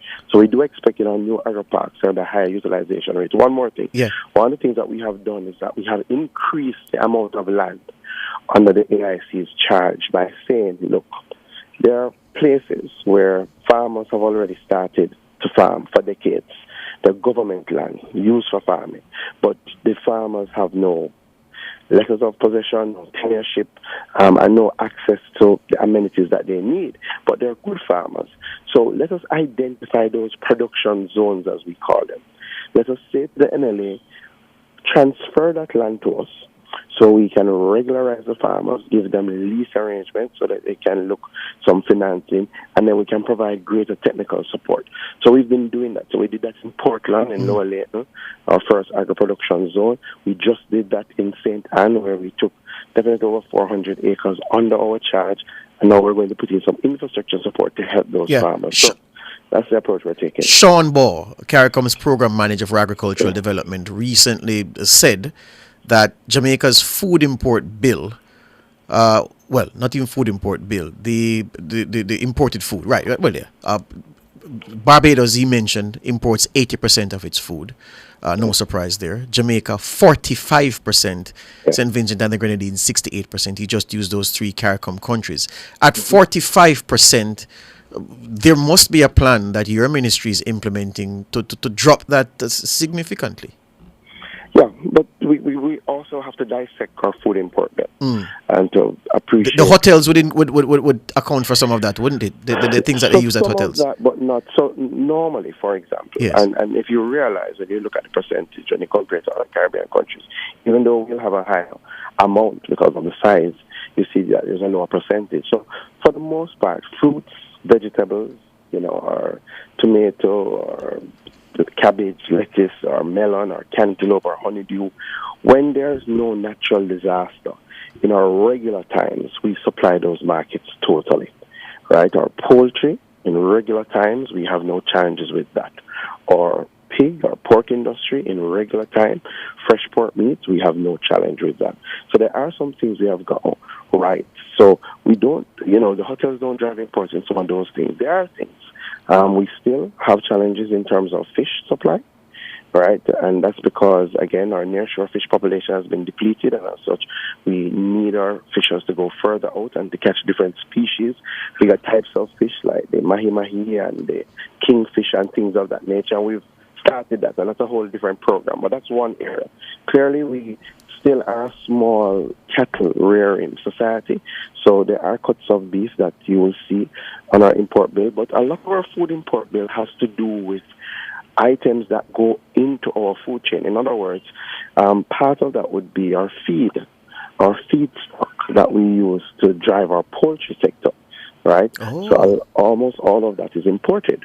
So part of what we've been saying, and we've said this to our broiler companies, we've said this to the research team, we've done research in the past, but now with new technology, we're revisiting some of those research. How can we, for example, grow sorghum in quantities that we can utilize in our feedstock? Is there anything else that we can grow well that we can utilize in our feedstock?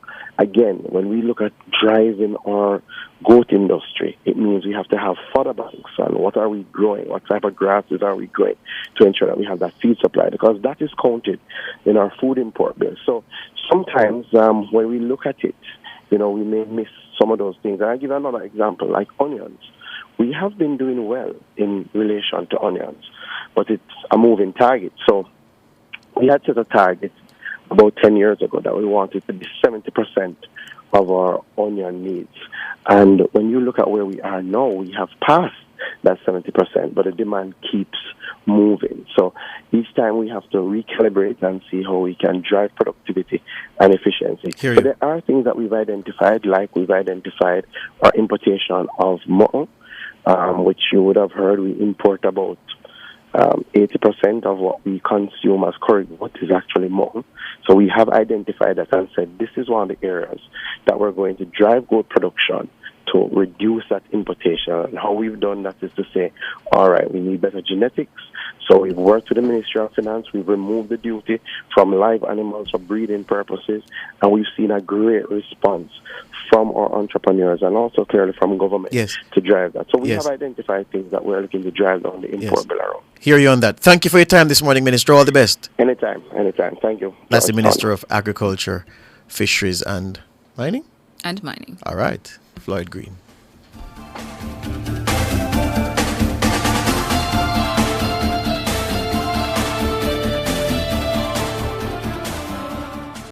Listen up, motorists. Speeding burns more gas. So slow down. The life you save may be your own and also that of your loved ones. Slow down. Save lives and money. The time by the Insurance Association of Jamaica is 7:48. At Hawkeye, our mission is to deliver cutting-edge security solutions to help you keep track of the things you value most. The temperature by Hawkeye is 29 degrees Celsius in Kingston, 28 degrees Celsius in Montego Bay. Horton's RX, the caring pharmacy. The Yes We Can pharmacy. The Yes It's in stock pharmacy. The house call delivery pharmacy. The RX Pack mobile app pharmacy. The RX Plus digital wallet pharmacy. The 20% reward pharmacy. The easy to remember number pharmacy. 876 RX0 RXRX. The easy access 24/7 pharmacy. Horton's RX, the convenient pharmacy. Hashtag wellness, hashtag simply delivered. Drive Hyundai vehicles beyond your dreams with an exclusive 4.99% interest rate. Yes! Shop Hyundai vehicles and get a super low 4.99% interest rate on your car loan. Plus 2 years free service, 1 year insurance, and 5 years warranty. Offer valid on all 2024 Hyundai vehicles. Drive your Hyundai with the lowest interest, 4.99%. Conditions apply. For all your electrical needs, visit ABC Electrical Sales. They stock a wide variety of electrical supplies including plugs, switches, panel boards and conduits, plus energy-saving fixtures. ABC Electrical Sales stocks brands like GE, Siemens, Philips, Cutler Hammer and Allen Bradley. They also offer free island-wide delivery just to suit your needs. Visit them at Shop 8, Hagley Park Plaza, Kingston 10 or call 876-754-3714-5 or 876-754-3825-8. ABC Electrical Sales for a better choice in the electrical business. Delicious meals, poolside cocktails, right on the beach. Disconnect from the daily worries and reconnect with the one you love. There's no paradise like home. Enjoy a romantic all-inclusive escape at Couples Tower Isle in Ocherias from $299 per night. Take advantage of this offer today by calling Couples Resorts at 876-632-8200. Conditions apply.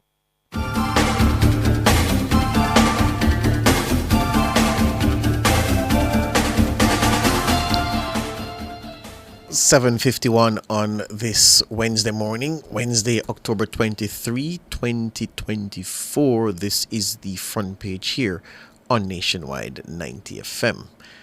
PNP caretaker for South Manchester, Senator Peter Bunting, is questioning whether the Hurricane Beryl relief support is indeed reaching those who suffered real damage during the storm.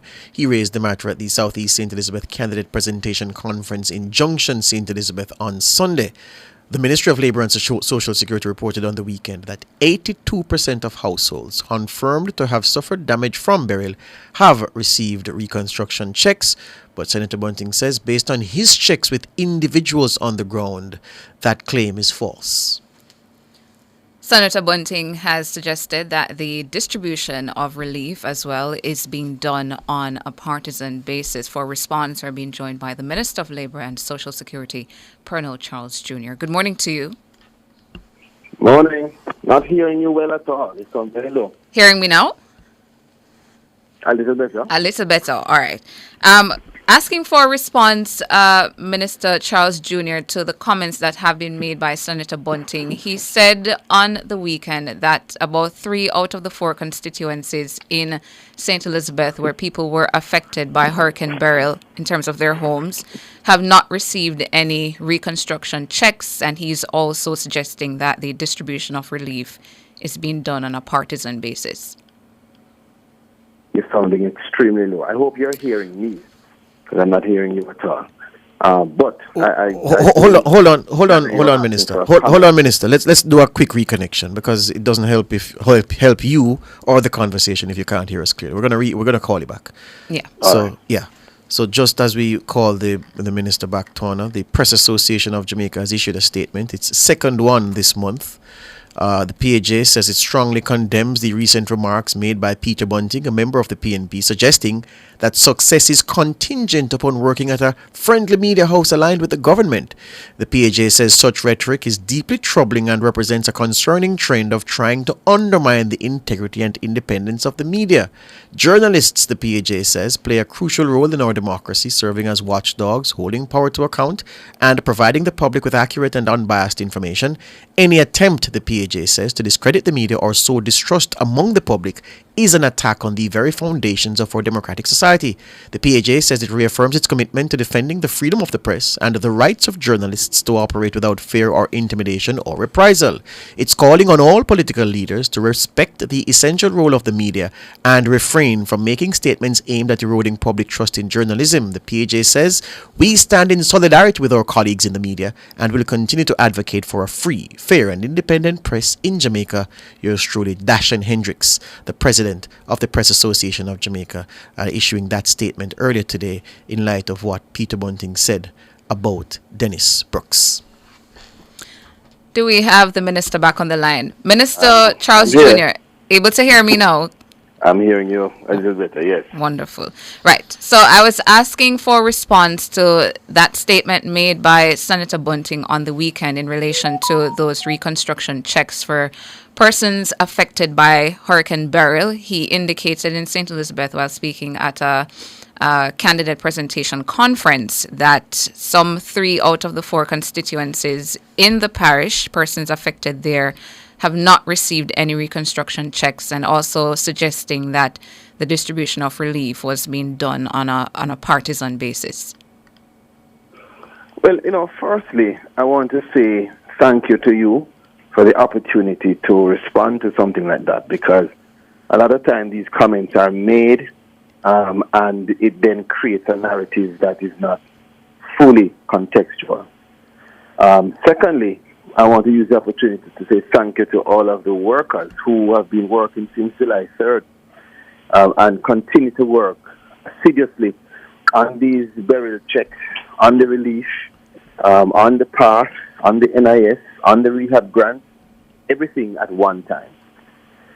We are not surprised that there are comments like this. I mean, I'm disappointed, but not surprised, because I would expect that leaders or aspiring leaders would equip themselves with full knowledge and stay away from what is clearly trying to paint a program that has been impartially executed in a political way. We need to develop ourselves as a country to a place where some things are just national, and this is one of those areas that are just national. If you go back to my presentations in Parliament, presentations at the cabinet, post-cabinet, discussions, presentations at the ceremonies, at every instance, we have been very careful in ensuring to make a call and to also provide a status update. We have told the nation repeatedly that there are some persons who have been assessed who have not yet received their checks. We have laid out the reasons. One, you have many persons, for instance, in Clarendon, Manchester, or St. Elizabeth, or other places, who have been assessed, provided information, but that information can't be verified because maybe the PRN is wrong or their name is spelled wrong, and so therefore they haven't received their checks yet. You also have some persons who were overlooked. And when I've made the calls, we've had several individuals, several households that have been thereafter assessed and assisted because they have provided the information that was needed for them to be processed. I don't know. I think we have only 2 instances since July 4th of leaders or aspiring leaders making comments to the effect that they believe the program is tainted. And this is the second time that we've heard this. And it has always been uttered at a political place or on a political stage. And for that reason, I read those comments, put it this way, within the context of where Mr. Bunting would have been speaking and what would have been on his mind. Because I don't think he really believes what he is saying. If he believed it, then he would pick up the phone, he would provide us with an email, he would establish it. He wouldn't be just making spurious comments. He would be saying to us, here are the persons, here's their name, John Brown, here's where he lives. And I suspect that his effort would be for the person to get support and not for the program to be tainted. So you know, I think that we have done an excellent job in executing a program that is the first time of this nature, of this magnitude. We are not perfect, and so we even have a review committee set up to look on lessons learned. We continue to try our best to make sure that we are responsive and that our proactive kind of thinking allows for us to be able to see the gaps. And again, let me make this call. I don't want to be dragged into the politics. I want to stay at the national level and make this call. If there is anybody who believes that they have been overlooked, if there's anyone who is still waiting on a check and doesn't understand why they're waiting, if there's anybody who thinks that there's any concern with how the program has been operated, please get in touch with us. I have said before, you can contact us either through our parish office, call us directly at the central office. You can email me, Minister Charles at nlss.gov.jm, and you can find a way to provide us with information, because if we get that information as opposed to getting comments, we can respond. And Minister, we read to our listeners that the highest delivery rate was in Westmoreland at 94%, St. Catherine and St. James at 92%. What is the rate of delivery for St. Elizabeth, and what percentage of that is due to the submission of incorrect information? I couldn't give you that details. I'm actually at home in the bathroom getting ready to go to work. But I can tell you that St. Elizabeth is the parish with the most extensive damage, and so it is expected that it's going to take us more time to provide all of the support and checks to St. Elizabeth. But can I make a point that's very important? When a comment is made of that nature, as was made by Mr. Bunty, it is a comment made against every social worker, every volunteer, every Red Cross volunteer, every Food for the Poor volunteer, every volunteer from overseas, and the NGOs and churches that have supported this entire process. And we have to be so careful because they have worked extremely hard. Doesn't mean that we shouldn't listen to the comment, assess it, and see if there's any substance to it. But I find, and listeners, judge it for yourself, I find that when persons just get up and say these things without having anything to back it up, it is usually with an intention. And we have to move away from this destroy and divide kind of approach, because When you destroy and divide institutions that you yourself are seeking at some time to operate, it makes it very difficult. So that people don't forget what you said. The persons who are out there walking up and down, house to house, tired, doing this work, exhausted, will not forget when you got up and made a comment that has labeled them as corrupt. We have to leave it so there. Be careful. Yeah, we have to leave it there. Minister of Labour and Social Security, Colonel Charles Jr. Up next, across Jamaica. Thank you so much for your time, Mr. Charles Jr.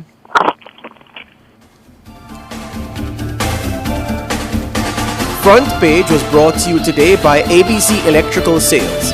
For a better choice in the electrical business.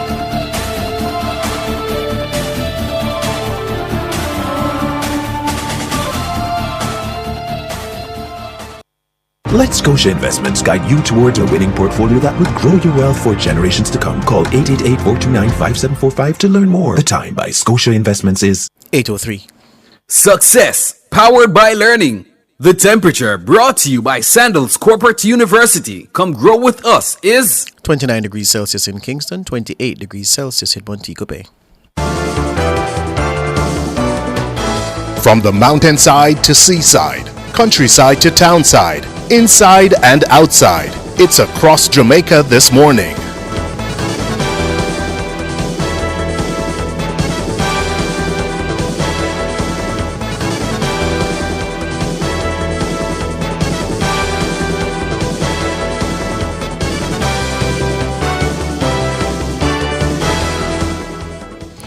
In across Jamaica this Wednesday morning, the government is rolling out an agricultural warden program to assist with rooting out predial larceny in hotspots across the country.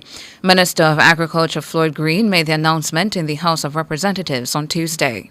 In keeping with the objectives of the Predial Larceny Prevention Act, the Agricultural Wardens Program is to put more boots on the ground to strengthen the fight against predial larceny and to bring about positive change in the sector. Madam Speaker, members of this House, I am pleased to advise that the Jamaica Constabulary Force has commenced the recruitment drive for the agricultural warden. Thus far, Madam Speaker, advertisements were placed in the Daily Gleaner, and I'm pleased to indicate that today, as we speak, at the Godfrey Stewart High School in Westmoreland, over 100 persons are there signing up to become our first set of agricultural wardens. The wardens will be trained in community policing and other methods effective in curbing agricultural theft. Wardens will also have the power of arrest akin to a constable of the Jamaica Constabulary Force. Training is expected to start in January 2025.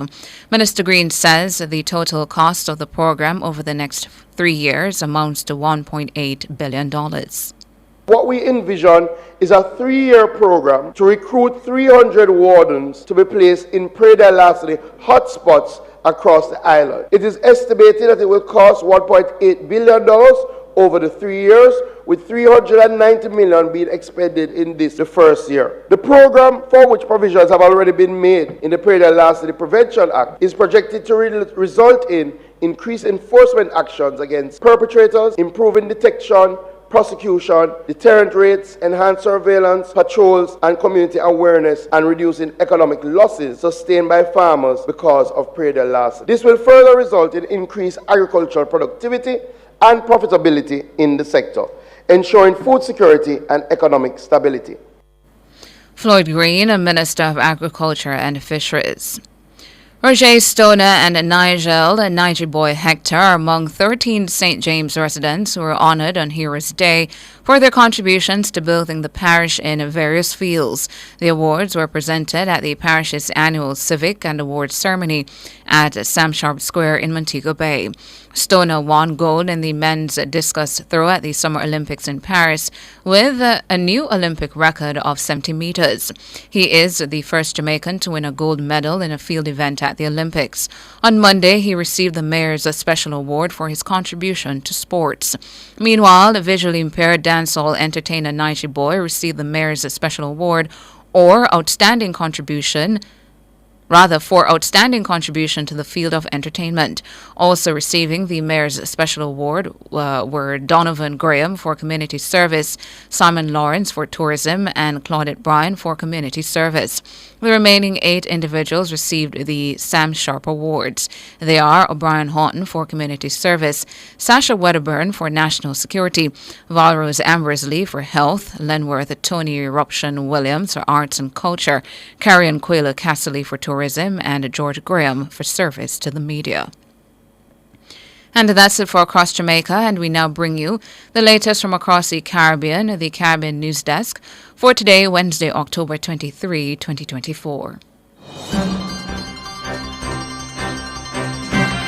From the Caribbean News Desk, the morning edition. Good morning, I'm Kendall Morgan. And I'm Dennis Chabot with the latest from across the Caribbean. The Caribbean Court of Justice yesterday ruled against Eastern Caribbean policyholders of British American insurance company BICO in their discrimination lawsuit against the Trinidad and Tobago government.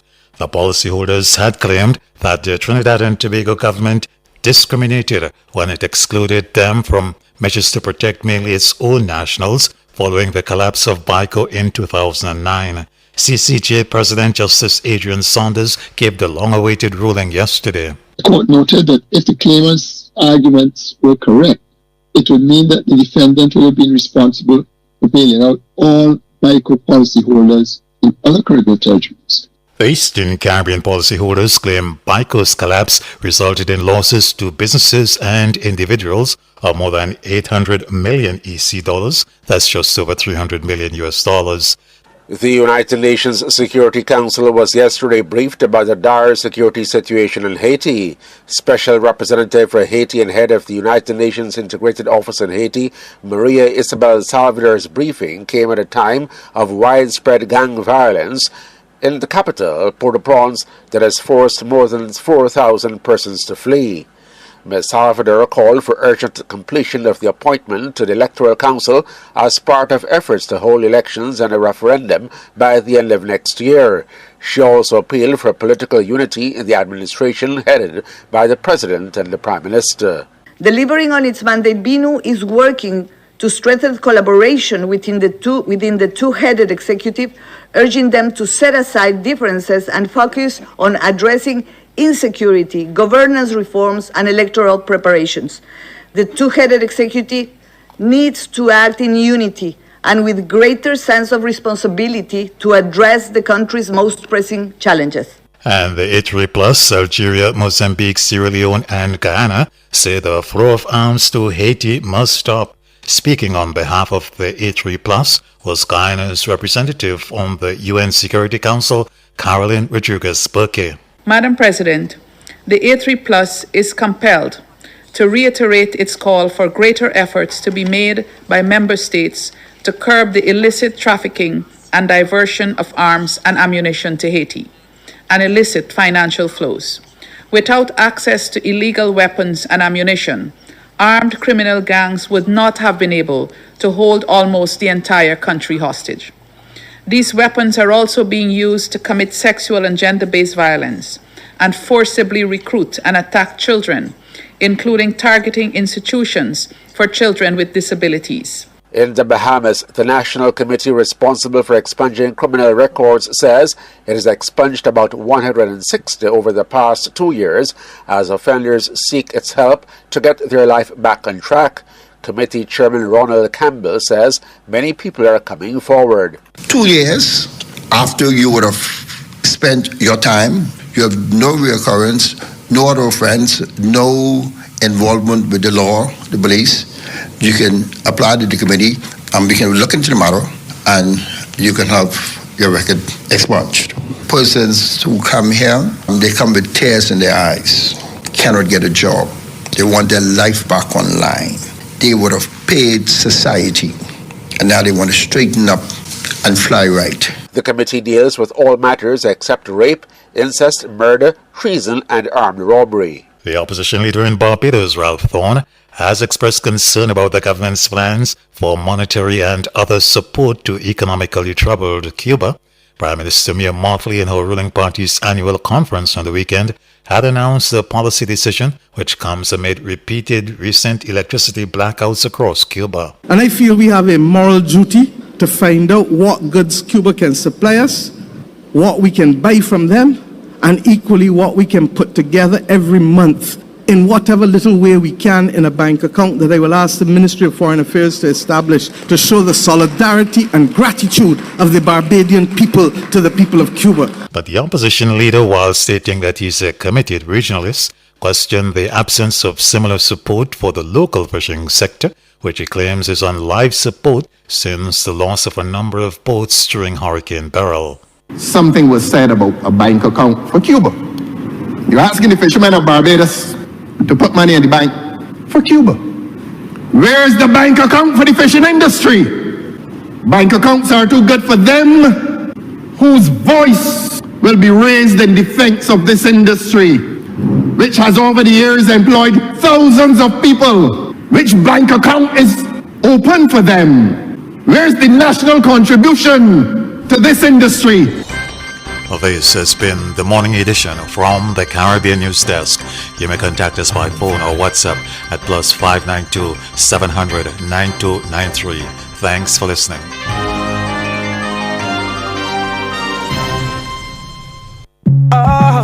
Best dressed chicken, Vienna sausages with no antibiotics. Everything you want in a tin. Nothing you don't want can't find in a it. Take a look at the best value. Where you cook, Vienna me a look. Only the best around. Only the best around. Only the best dress, best taste, best value, best place, best dress. Yeah, Vienna, best dressed chicken, Vienna sausages ever. 100% chicken, straight Jamaican I eat. Path beneficiaries, the October payment cycle has started. Post offices and payment agencies will deliver payments based on last names up to November 4, 2024. Check the Friday Observer, Weekend Star, and the ministry's social media pages to find out when you should collect. For more information, call our customer contact center at 876-922-8000-13 or visit the ministry's website at www.mlss.gov.jm. Path, advancing your family, developing Jamaica. A message from the Ministry of Labor and Social Security. When Sagicor Bank thinks of a woman, here's what we see. We see business leaders managing sole trader businesses to large corporations. We see university graduates as our women uplift themselves academically. We see more home owners, ambitious women working hard to build their own legacy. We see leadership at home, with women proudly providing for and taking care of their families.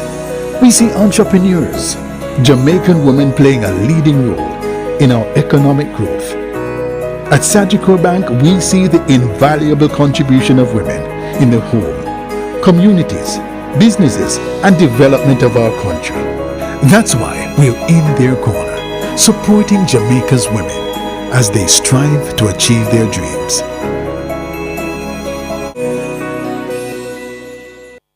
Attention motorists. It's time to switch to the T-Tag on Highway 2000 East-West. The T-Tag system reduces the amount of cash handled at our toll plazas and makes it safer for our staff and motorists at the toll booths. The T-Tag makes it quicker, more cost-efficient, and safer for our customers. So switch to the T-Tag today and experience the convenience. The discount on T-Tag packages has been extended. Get yours for only $1,500, including a $500 toll credit from now until October 31st. Fit Nation is brought to you by Express Fitness 24/7. Your goal is our mission.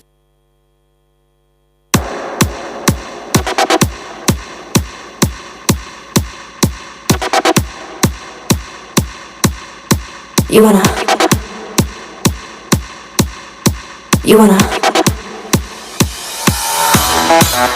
hot body? You want a Bugatti? You want a Maserati? You better work. You want a Lamborghini? Sip martinis, look hot in a bikini. You better work. You wanna live fancy, live in a big mansion, party in France? You better work. You better work. You better work. You better work. Now get to work.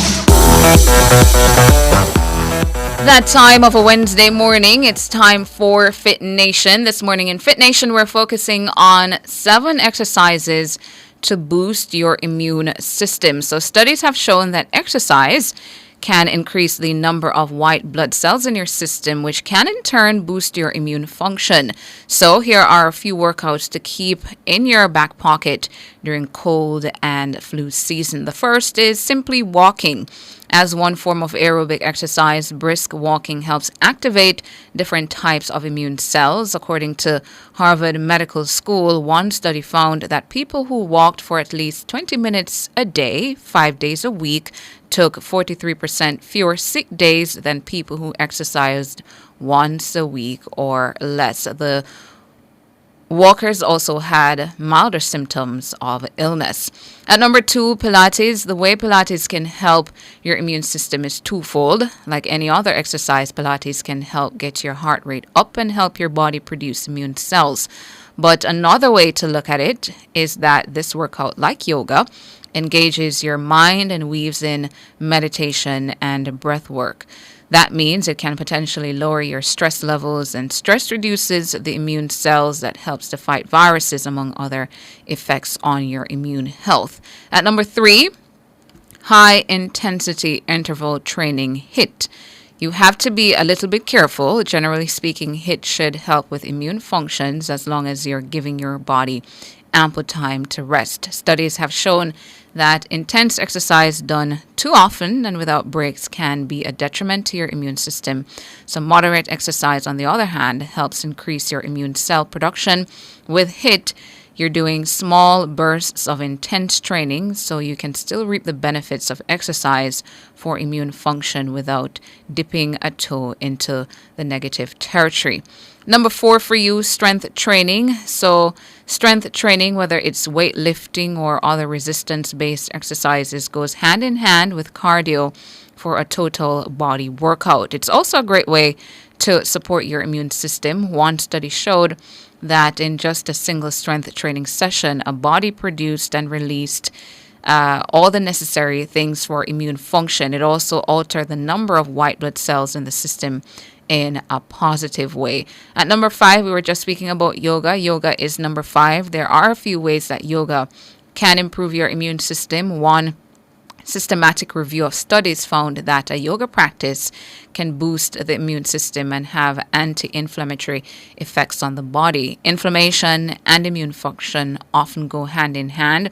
Yoga can also reduce stress and help with blood flow thanks to the stretching and breathing that you're engaging in, both of which are healthy for your immune system. Aerobics is at number 6. Aerobic exercise, or any of those cardio exercises that get your heart rate up, is a good-to-go method for boosting your immune system by increasing your white cell count. Plenty of exercises fall into this bucket, including the running, the biking, swimming, dancing, or any other sort of exercise. At number 7, rebounding. Jumping on your little trampoline is more than just a fun way to pass the time. Rebounding is actually a great workout. It's a form of aerobic exercise, and it may stimulate the lymph nodes into doing their job and moving fluid around. Your lymphatic system, in turn, is part of the immune system's function. So when the lymphatic system is working at optimal conditions, your immune system, in theory, is as well. So just to recap the 7 exercises to boost your immune system.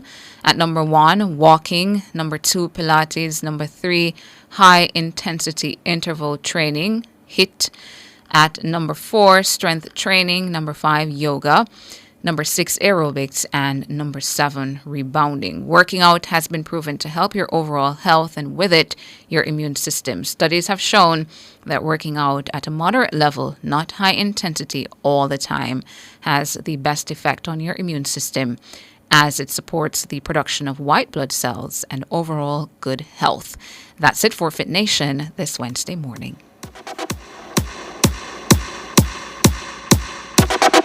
Fit Nation was brought to you by Express Fitness 24/7. Your goal is our mission. You wanna You want a hot body? You want a Bugatti? You want a Maserati? You better work. You want a Lamborghini? Sip martinis, look hot in a bikini. You better work. You wanna live fancy, live in a big mansion, party in France. You better work. You better work. You better work. You better work. Now get to work. Crisp and refreshing. Room temperature or chilled, a pure water would drink. The time by Pure Water is 8:22. Do you have a consumer-related issue? Want to learn more about matters concerning you as a consumer? Well, keep it locked to Nationwide 90 FM for the Consumer Hour with me, Nora Gay Banton, weekdays from 9 to 10 a.m. For all your consumer-centric matters, stay tuned to the Consumer Hour on Nationwide 90 FM, a revolution in media. It's a showdown of the shows. 6 shows, 1 winner. Who will it be? Tune in to Nationwide 90 FM between 11 a.m. and 12 p.m. from Monday, November 4 to Monday, November 11 for the NNN Quiz Competition. Get ready for the ultimate test of knowledge in our thrilling NNN Quiz Competition. Friendships have been transformed into rivalries as our shows compete in the ultimate showdown. With each correct answer, the excitement builds, and with each incorrect one, opportunities are lost. The stakes are high, and the listeners will be on the edge of their seats. The NNN Quiz is back. Tune in between 11 a.m. and 12 p.m. during CliffViews Online from Monday, November 4 to Monday, November 11 for the NNN Quiz Competition. Who will emerge victorious on this edition of the NNN Quiz Competition? Find out only on Nationwide 90 FM, the new revolution in media. The NNN Quiz is brought to you by the Student Center, the Jamaican Association for Debating and Empowerment Jade Limited, Wellington Dental, Mark's Superstore, Max Pharmaceutical, and JTA Credit Union. Something big is brewing, and the excitement is marinating. A thrilling event will unfold that will have everyone cheering this Christmas. Talents will gather with their knives and prepare themselves for battle. When the dust settles, only one will be left standing to tell the tale. What's at stake? Who will rise and who will falter? You have no idea what's coming next. All your questions will be answered only if you keep your ears tuned to Nationwide 90 FM. This is going to be epic.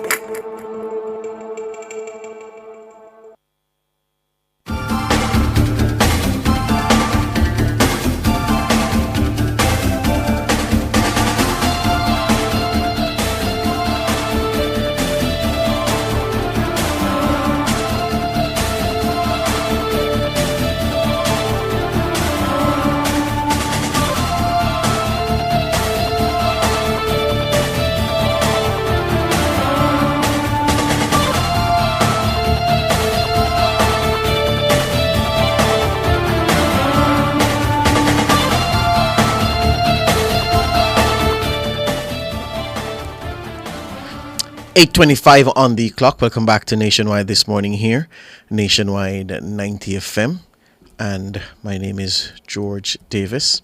We hope to take some of your feedback this morning. Hope to take some calls around about 8:30, so in about 5 minutes from now. For now, though, we have a matter to deal with concerning the Caribbean Coastal Conference. This year's conference is set for December 9 to 11 under the theme Achieving Balance, Developing and Preserving Caribbean Coastlines. The conference is being, well, the GIS specialist and project manager for Smith Warner International is... What am I reading? I'm not reading the right thing, because what I should read is that GIS specialist and project manager Gabrielle Abraham is joining us, and she's also she's being joined by co-founder and senior coastal engineer at Smith Warner International. Yes, Dr. David Smith. So both Dr. Smith and Gabrielle Abraham are my guests this morning. Good morning, Gabrielle. Good morning. Dr. Smith, are you there? Yes. Hi. Hi, Mr. Davis. Good morning. How are you doing? I'm very well. I was mixing my metaphors and my finger touched something and my screen disappeared. Anyway, it is all here together. All right. Gabriel Abraham, this Caribbean Coastal Conference 2024, the theme, as I read, achieving balance, developing and preserving Caribbean coastlines. Beyond the headline, beyond the theme, what are participants to expect? So definitely we're going to expect a very full 2 days. We have speakers coming from across the Caribbean and across the world, actually. So I just want to mention the Caribbean Coastal Conference. It's being put on in collaboration with the Caribbean Development Bank, as well as the NEPA, the National Environmental and Planning Agency, the Department for Environment from the Cayman Islands, as well as the World Bank, and the Coastal Zone Management Unit, CZMU. So it's definitely a collaborative effort. So it really is being put on by major Caribbean players in this space, in the coastal space. So we're very, very excited about the conference this December 9th to 11th, as you said. And what is that balance that the stakeholders are looking to communicate to the broader population that we want to achieve? It says achieving balance, developing and preserving Caribbean coastlines. What is that balance? So obviously, we have stakeholders who are from both the private sector as well as the public sector. And I feel like sometimes Dr. Smith can speak more to that, but sometimes it's harder to achieve that balance in terms of the coastal sphere from both parties in particular. So, and then also the environment, the balance of like hard versus soft engineering, balancing that environmental impact. So there's just a lot of balancing when it comes to our coast and our shorelines across the Caribbean. Yeah, Dr. Smith, for those who they're not deeply embedded in things concerning coastal health and coastal resilience and climate resilience and related fields. They'll say, well, why are we doing something like this when it is that the Caribbean, which is not responsible for the bulk of pollution or for the events that cause climate degradation and coastal erosion, why are we even doing this thing when we're just a victim of what the big countries, the heavily industrialized nations do? What would you say to them? Well, you're right, Mr. Davis. I mean, the thing is that we are disproportionately affected by climate change, right? So we are very small. Our Caribbean regions are really a small player in the contribution to climate change impacts. But we are quite heavily affected. I mean, it's not just us, but many other small island states across the world. But in our region, we're affected, by sea level rise, which is going on at quite a strong pace, right? In a way that's disturbing, and we're also affected by let's put it this way, by more extreme hurricanes. Mm-hmm. So, for instance, if you had a basket of 10 hurricanes in a season, of which maybe 2 or 3 used to be categories 3 to 5, now we're having more of them being categories 3 to 5. Yes. And if that weren't enough, we also are seeing a tendency now for rapid intensification. So we saw this with Beryl at the start of the season. We saw this with Milton in the Gulf of Mexico, where these systems can spin up from a tropical storm to a category 4 or 5 hurricane in under 2 days. So this is unprecedented in the records, right? So it's really something that we need to start taking very seriously, start planning for. And that's what we're doing. So in addition to that, one of the things which you touched on just now with Gabriel, which was balance, we want to, I think, include reference and discussion around this issue of the pressures between development for economic advancement and balance in terms of the community's needs for the coastline, right? Which we know is, as you know, Mr. Davis, that's a very pressing and hot topic. Yes. Because as you say so, Dr. Smith, you know what I'm thinking? I'm thinking of the people who live in the parts of the island where resorts are usually built. And they'll say, look, we need the 5,000 jobs that will come with the hotel development. But then you hear environmentalists say, but these are being built in ecologically sensitive areas. And if you build a hotel with the capacity to carry 1,000 rooms, you are creating an imbalance in the ecological situation, and people will start experiencing water lock-offs. The rain will have more damaging effects and flood waters and so forth. So I guess that's the balance that the conference is speaking That to. is certainly, yes, that's certainly a major part of it, in addition to access to the beach, Yes. which is an issue that has been at the forefront of discussion in Jamaica for a while now. Yes, Gabriel, is there any evidence that people in this part of the world are making themselves more aware of the damage that climate change can cause in places like this, given our own vulnerabilities on these islands that we call home in the Caribbean? Well, I certainly think that we are making ourselves more aware, particularly when we see it happening for ourselves. Like, they are trying to understand what is going on and what could they do to prevent such situation, or to help make themselves more resilient to it happening if it happens again, So I do think that we are taking the right approach, even with things like conferences and participating and understanding, okay, this is what somebody did and it worked, so it might be a method that I could be able to use on my property, for example. That's how I think we're taking a step in the right direction. Yeah. And the format of the conference, what will it run the course of the usual at a conference, where you have presentations and or is it the purely interactive 3 days of events? So it's quite interactive. We will have presentations as well as panel discussions, lightning talks. People are welcome to have posters as well of their work. So it's very interactive. There will be times like cocktail sections, for instance, where they can speak about their work and also mingle and network. So that's very, very important. I just want to touch on the 4 major themes. Yes. So we will have shoreline planning for climate change adaptation and resilience, financing options for climate change adaptation and resilience, because of course, financing is very important, not just for the private sector, but for the public sector and governments at large. Coastal governments as well, that's where we will also see the panel discussion on beach access, and then the blue economy. So that brings in especially our balancing our blue economy with everything else and coexisting with nature. Yeah, so we can also talk about the sargassum invasion in that theme. Yeah, I'm looking forward to the blue economy and the beach access one, especially given Jamaica's own realities. Dr. Smith, is there a leader within the region in terms of funding efforts to make us more climate resilient, and even more than that, implementing programs to build out that resilience in nations? Is there a couple of countries or one country that's leading in the region where that is concerned? That's a really great question. So, the Caribbean Development Bank has been contributing to the building out of implementation activities.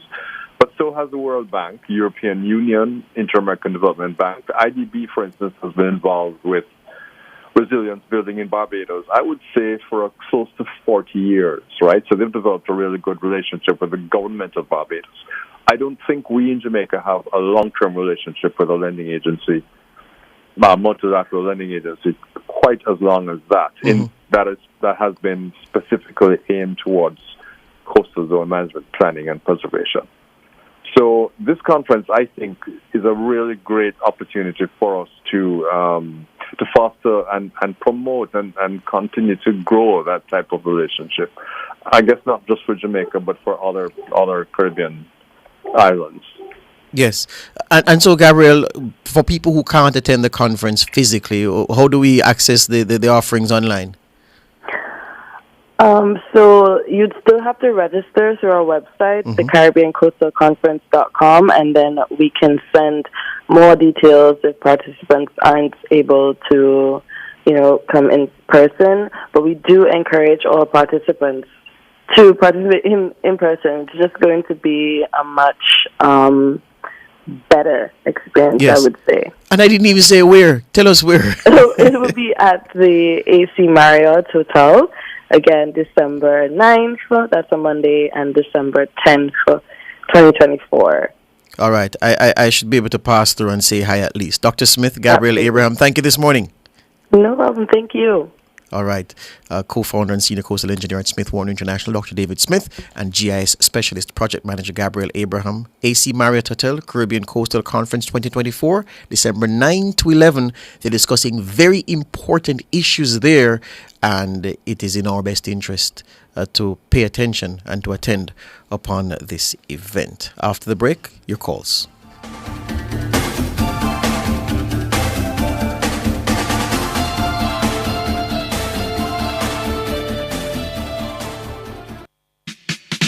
Does your bra ride up your back? Do your shoulders hurt from carrying the weight of your breasts? These are signs of an ill-fitting bra. When was the last time you were fitted by a bra fit specialist? The bra experts at LaBelle Femme will take care of you. Drop into the store at 53 Lady Musgrave Road, Tuesdays to Saturdays from 10 to 5, and you will see the difference. Or call 876-622-6091.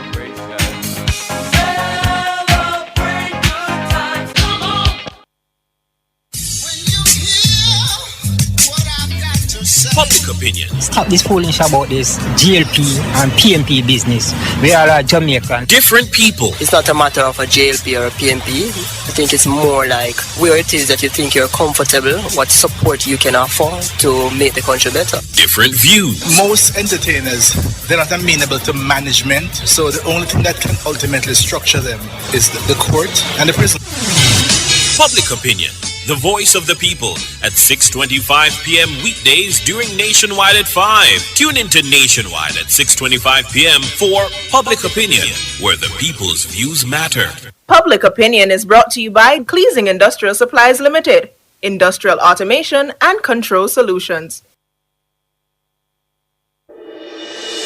Tune in to Nationwide 90 FM, the new revolution in media. Stay ahead of the curve with our cutting-edge reporting and accurate breaking news coverage. We're having an earthquake.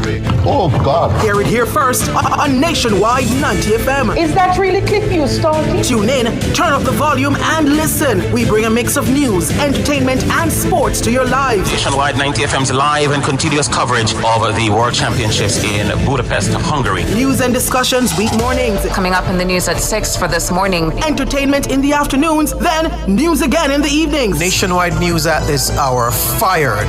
Also tune into the entertainment and sports shows in the nights and on the weekends. It is Boy Things After Dark right here on Nationwide 90 FM. Everything is news, from current affairs and entertainment to sports, business and other categories. Nationwide 90 FM. This is Benjamin. Give it to them. Zaga, Zen. From every whisper to every commotion. That's rubbish. The KSAMC cannot investigate itself. Was Click News really talking like that? Every news story unfolds here first at Nationwide 90 FM, the new revolution in media. Every sound is a story, and every story we share is news.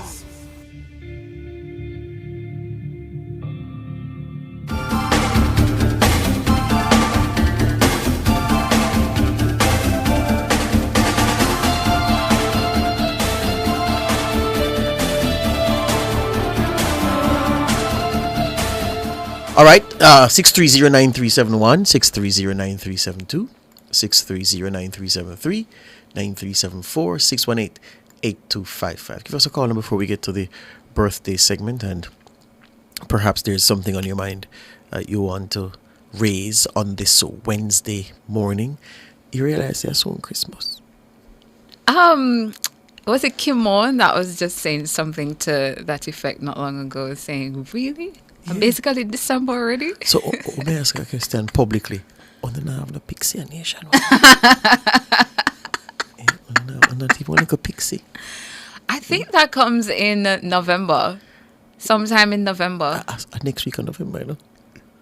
Well, you're right. There you go. Joel is online. Good morning, Joel.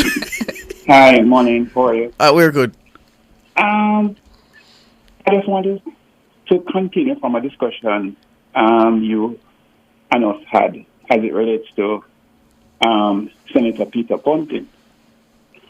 And I actually listened to it played, and there are three concerns raised from that discussion he had with his supporters in St. Elizabeth.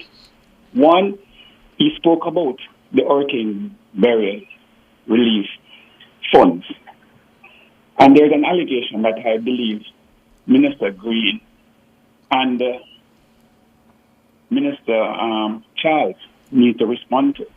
And it was about two fisher folk who were not affected, yet person turned up at the beach and handed over checks, relief checks to them. All law-abiding citizens need our government to answer as it relates to those allegations. There's another one that he pointed, and that one hurt the core of my heart. And it was about a member who left a media home, applied, was accepted to become a member of the Jamaica Constabulary Force.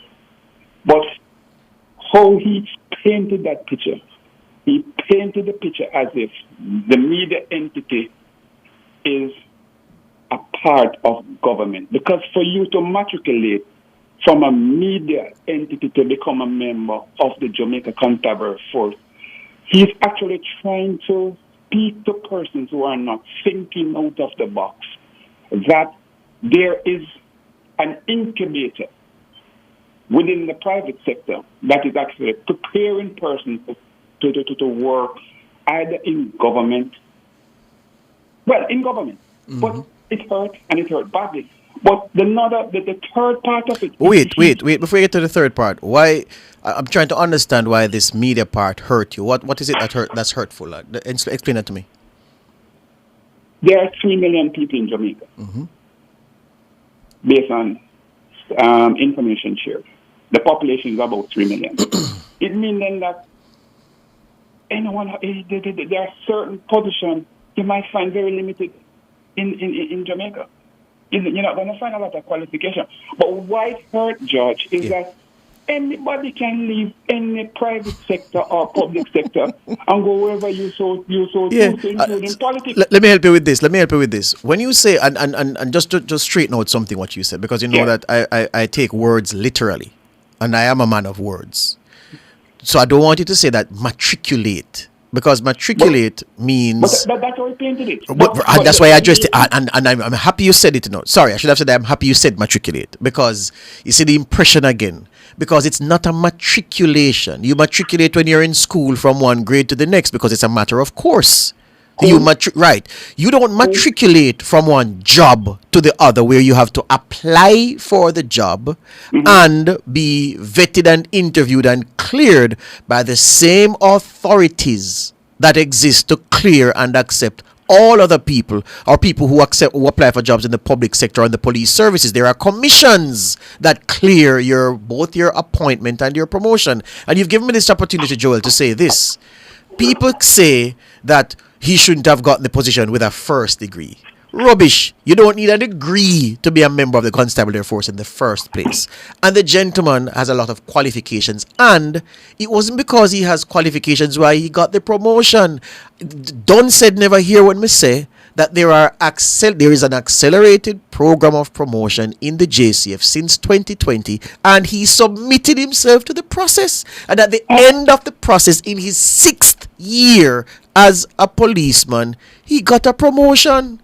So I want somebody to tell me what is wrong with that. And if, is he the first policeman our police personnel, man or woman, through the accelerated program to have gotten a promotion after 6 years? No. There have been people who have gotten the promotion after 4 years or even less. And critical point, Joel, that I didn't make this morning, that I should have made, but I'm making it now. Thank you for the opportunity. Is this: if there's a promotion given to Dennis Brooks, it doesn't mean that there's one promotion less available to give.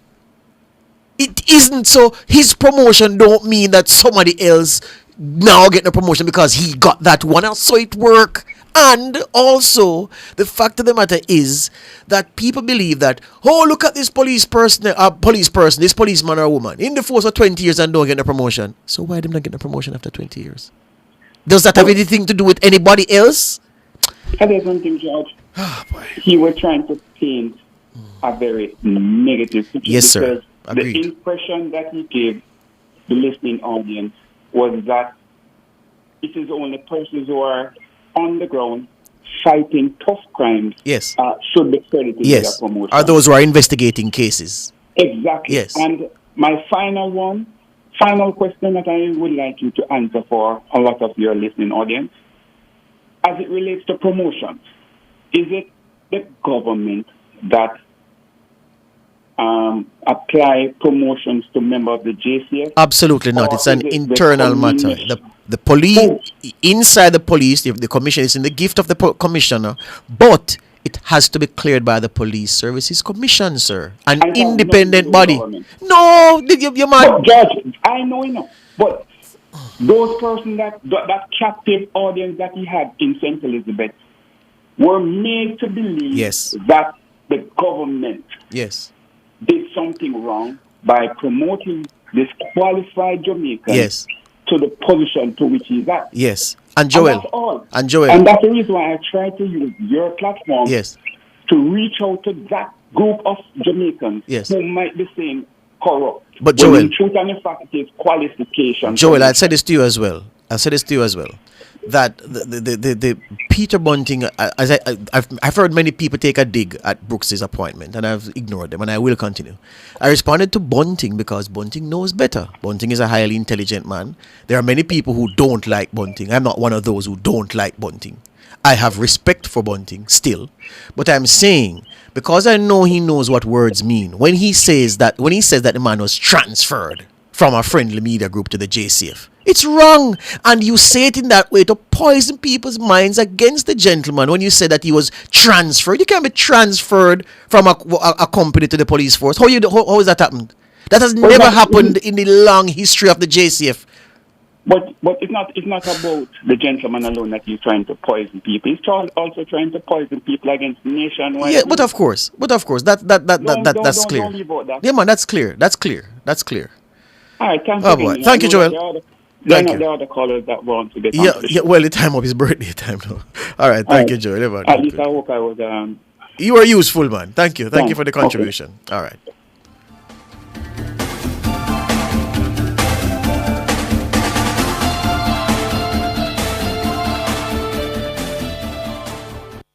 Make a plan to stay on top of your mortgage. Stick to it. Pay on time. The time by the NHD is 8:49. Looking to add a touch of elegance to your room? The Lighting World by Fosrich is having a massive lighting blowout sale. Get your wall lamps, chandeliers, ceiling lamps, fans, and more at amazingly low prices. Sale begins Sunday, September 29, with up to 50% off selected items. It's the Fosrich Lighting Blowout Sale, September 29. Shop and save only at Fosrich. Open Sundays. So where you get? The new Popeyes blackened chicken sandwich, my girl. The flavor just hits different. Blackened like it burn up? Nah, man. Blackened because of the color of the Louisiana herbs and spices. Blackened like the flavor buck. No breading and the seasoning soaked deep in the chicken. But get yours and try it, cause me nah share yours. Get the new Popeyes blackened chicken sandwich. Limited time only. Love that chicken from Popeyes. The Birthday Club is brought to you by Popeye's Wings. Try the 6-piece combo today for only $1,395. Wing the alarm!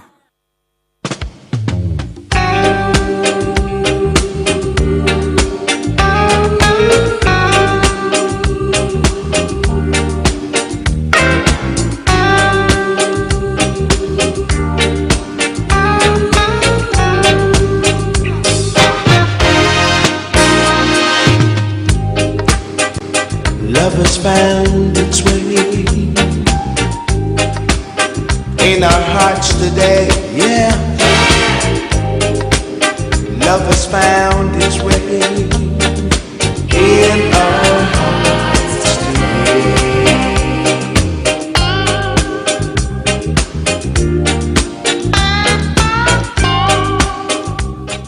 That time of the morning when we tell some very special people happy birthday and happy anniversary. Sonia Hutton here on YouTube sending happy birthday greetings to her daughter Tanisha James. Happy birthday to you, Tanisha. Your mom is saying to you, she wishes you great health, prosperity, and happiness. Happy birthday to you, Tanisha. And, okay, Kingsley Graham also asking Sonia to wish her daughter happy birthday for him. So happy birthday again to you, Tanisha. Marigold Weber also sending happy birthday greetings to Tanisha James. Happy birthday to you. Over on Facebook, happy birthday greetings going out to Marilyn McGaw, Rose D. Lore, Doreen White. Happy birthday to you. Happy birthday as well to Keisha Taylor, Paige Williams, Sandy Shalom, Vanna Kay, Stashuna Knight. Happy birthday. Happy birthday as well to Dudley C. McLean II. Janya Good Girl Thompson, it's your birthday. Happy birthday to you. Happy birthday as well to Sasha Gay Morrison, Jamelia Murphy, Garnet McDonald. It's your birthday. Happy birthday to you. Hope you have a good one as well. And just scrolling to see if there are any more birthdays happening over here. Herma Bishop Brown sending happy birthday greetings to Sharon Gilzine. Happy birthday to you, Sharon. Checking to see if there are any other birthdays. Not seeing any more at this time. If you're celebrating your birthday today, happy birthday to you. If it's your anniversary, happy anniversary to you as well. Let me feel your loving kindness. The Birthday Club was brought to you by Popeye's Wings. Try the 6-piece combo today for only $1,395. Wing the alarm!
Tuna sweet. Oh. Yeah, what a tuna sweet. What a tuna sweet. Tuna sweet. I was seeing a final one or two. Fitzroy Richard saying it's his birthday. Happy birthday to you, Fitzroy Richard. One of our YouTubers over here. Hope you have a good one. Etta Barclay sending happy birthday greetings. She says to my wonderful Paul and Graham Richards from Etta and family. All right. Happy birthday to you. I also have an anniversary greeting. An anniversary. Let me try to pull that one up. Happy anniversary greetings going out to Nurse Veronica Miller Richards and her husband Peter. A happy anniversary to you. More love and happiness to you, celebrating their 20th anniversary. The greetings coming from Auntie Barbara Ellington. Happy anniversary to the Richards. Checking if there are any more just before we go. Not seeing any others. So again, happy birthday to you if it's your birthday. If it's your anniversary, happy anniversary to you as well. That's about it for the show. Thank you so much for tuning in to Nationwide this morning. Thanks so much to our technical operator, Damon Cunningham. Thanks as well to our super producer, Michelle McCray Smith, and our super editor, Kimone Thompson. Up next, the Consumer Hour with Norgay Banton, and at 10, Cliff Hughes Online. I'm Tana Thomas. And I'm George. Good morning. You've just heard Nationwide this morning on Nationwide 90 FM.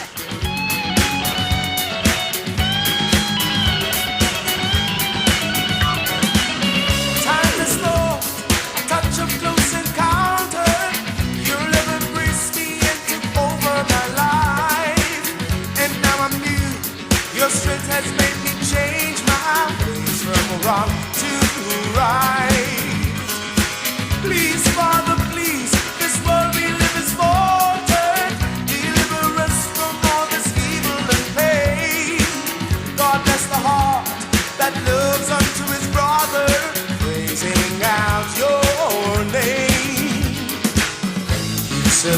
not afraid. Those who believe I will save. And if you're thirsty, I will quench you with my love. Fearless and fair. Nationwide 90 FM. Hello and welcome to another edition of Inside the OUR, a production of the Office of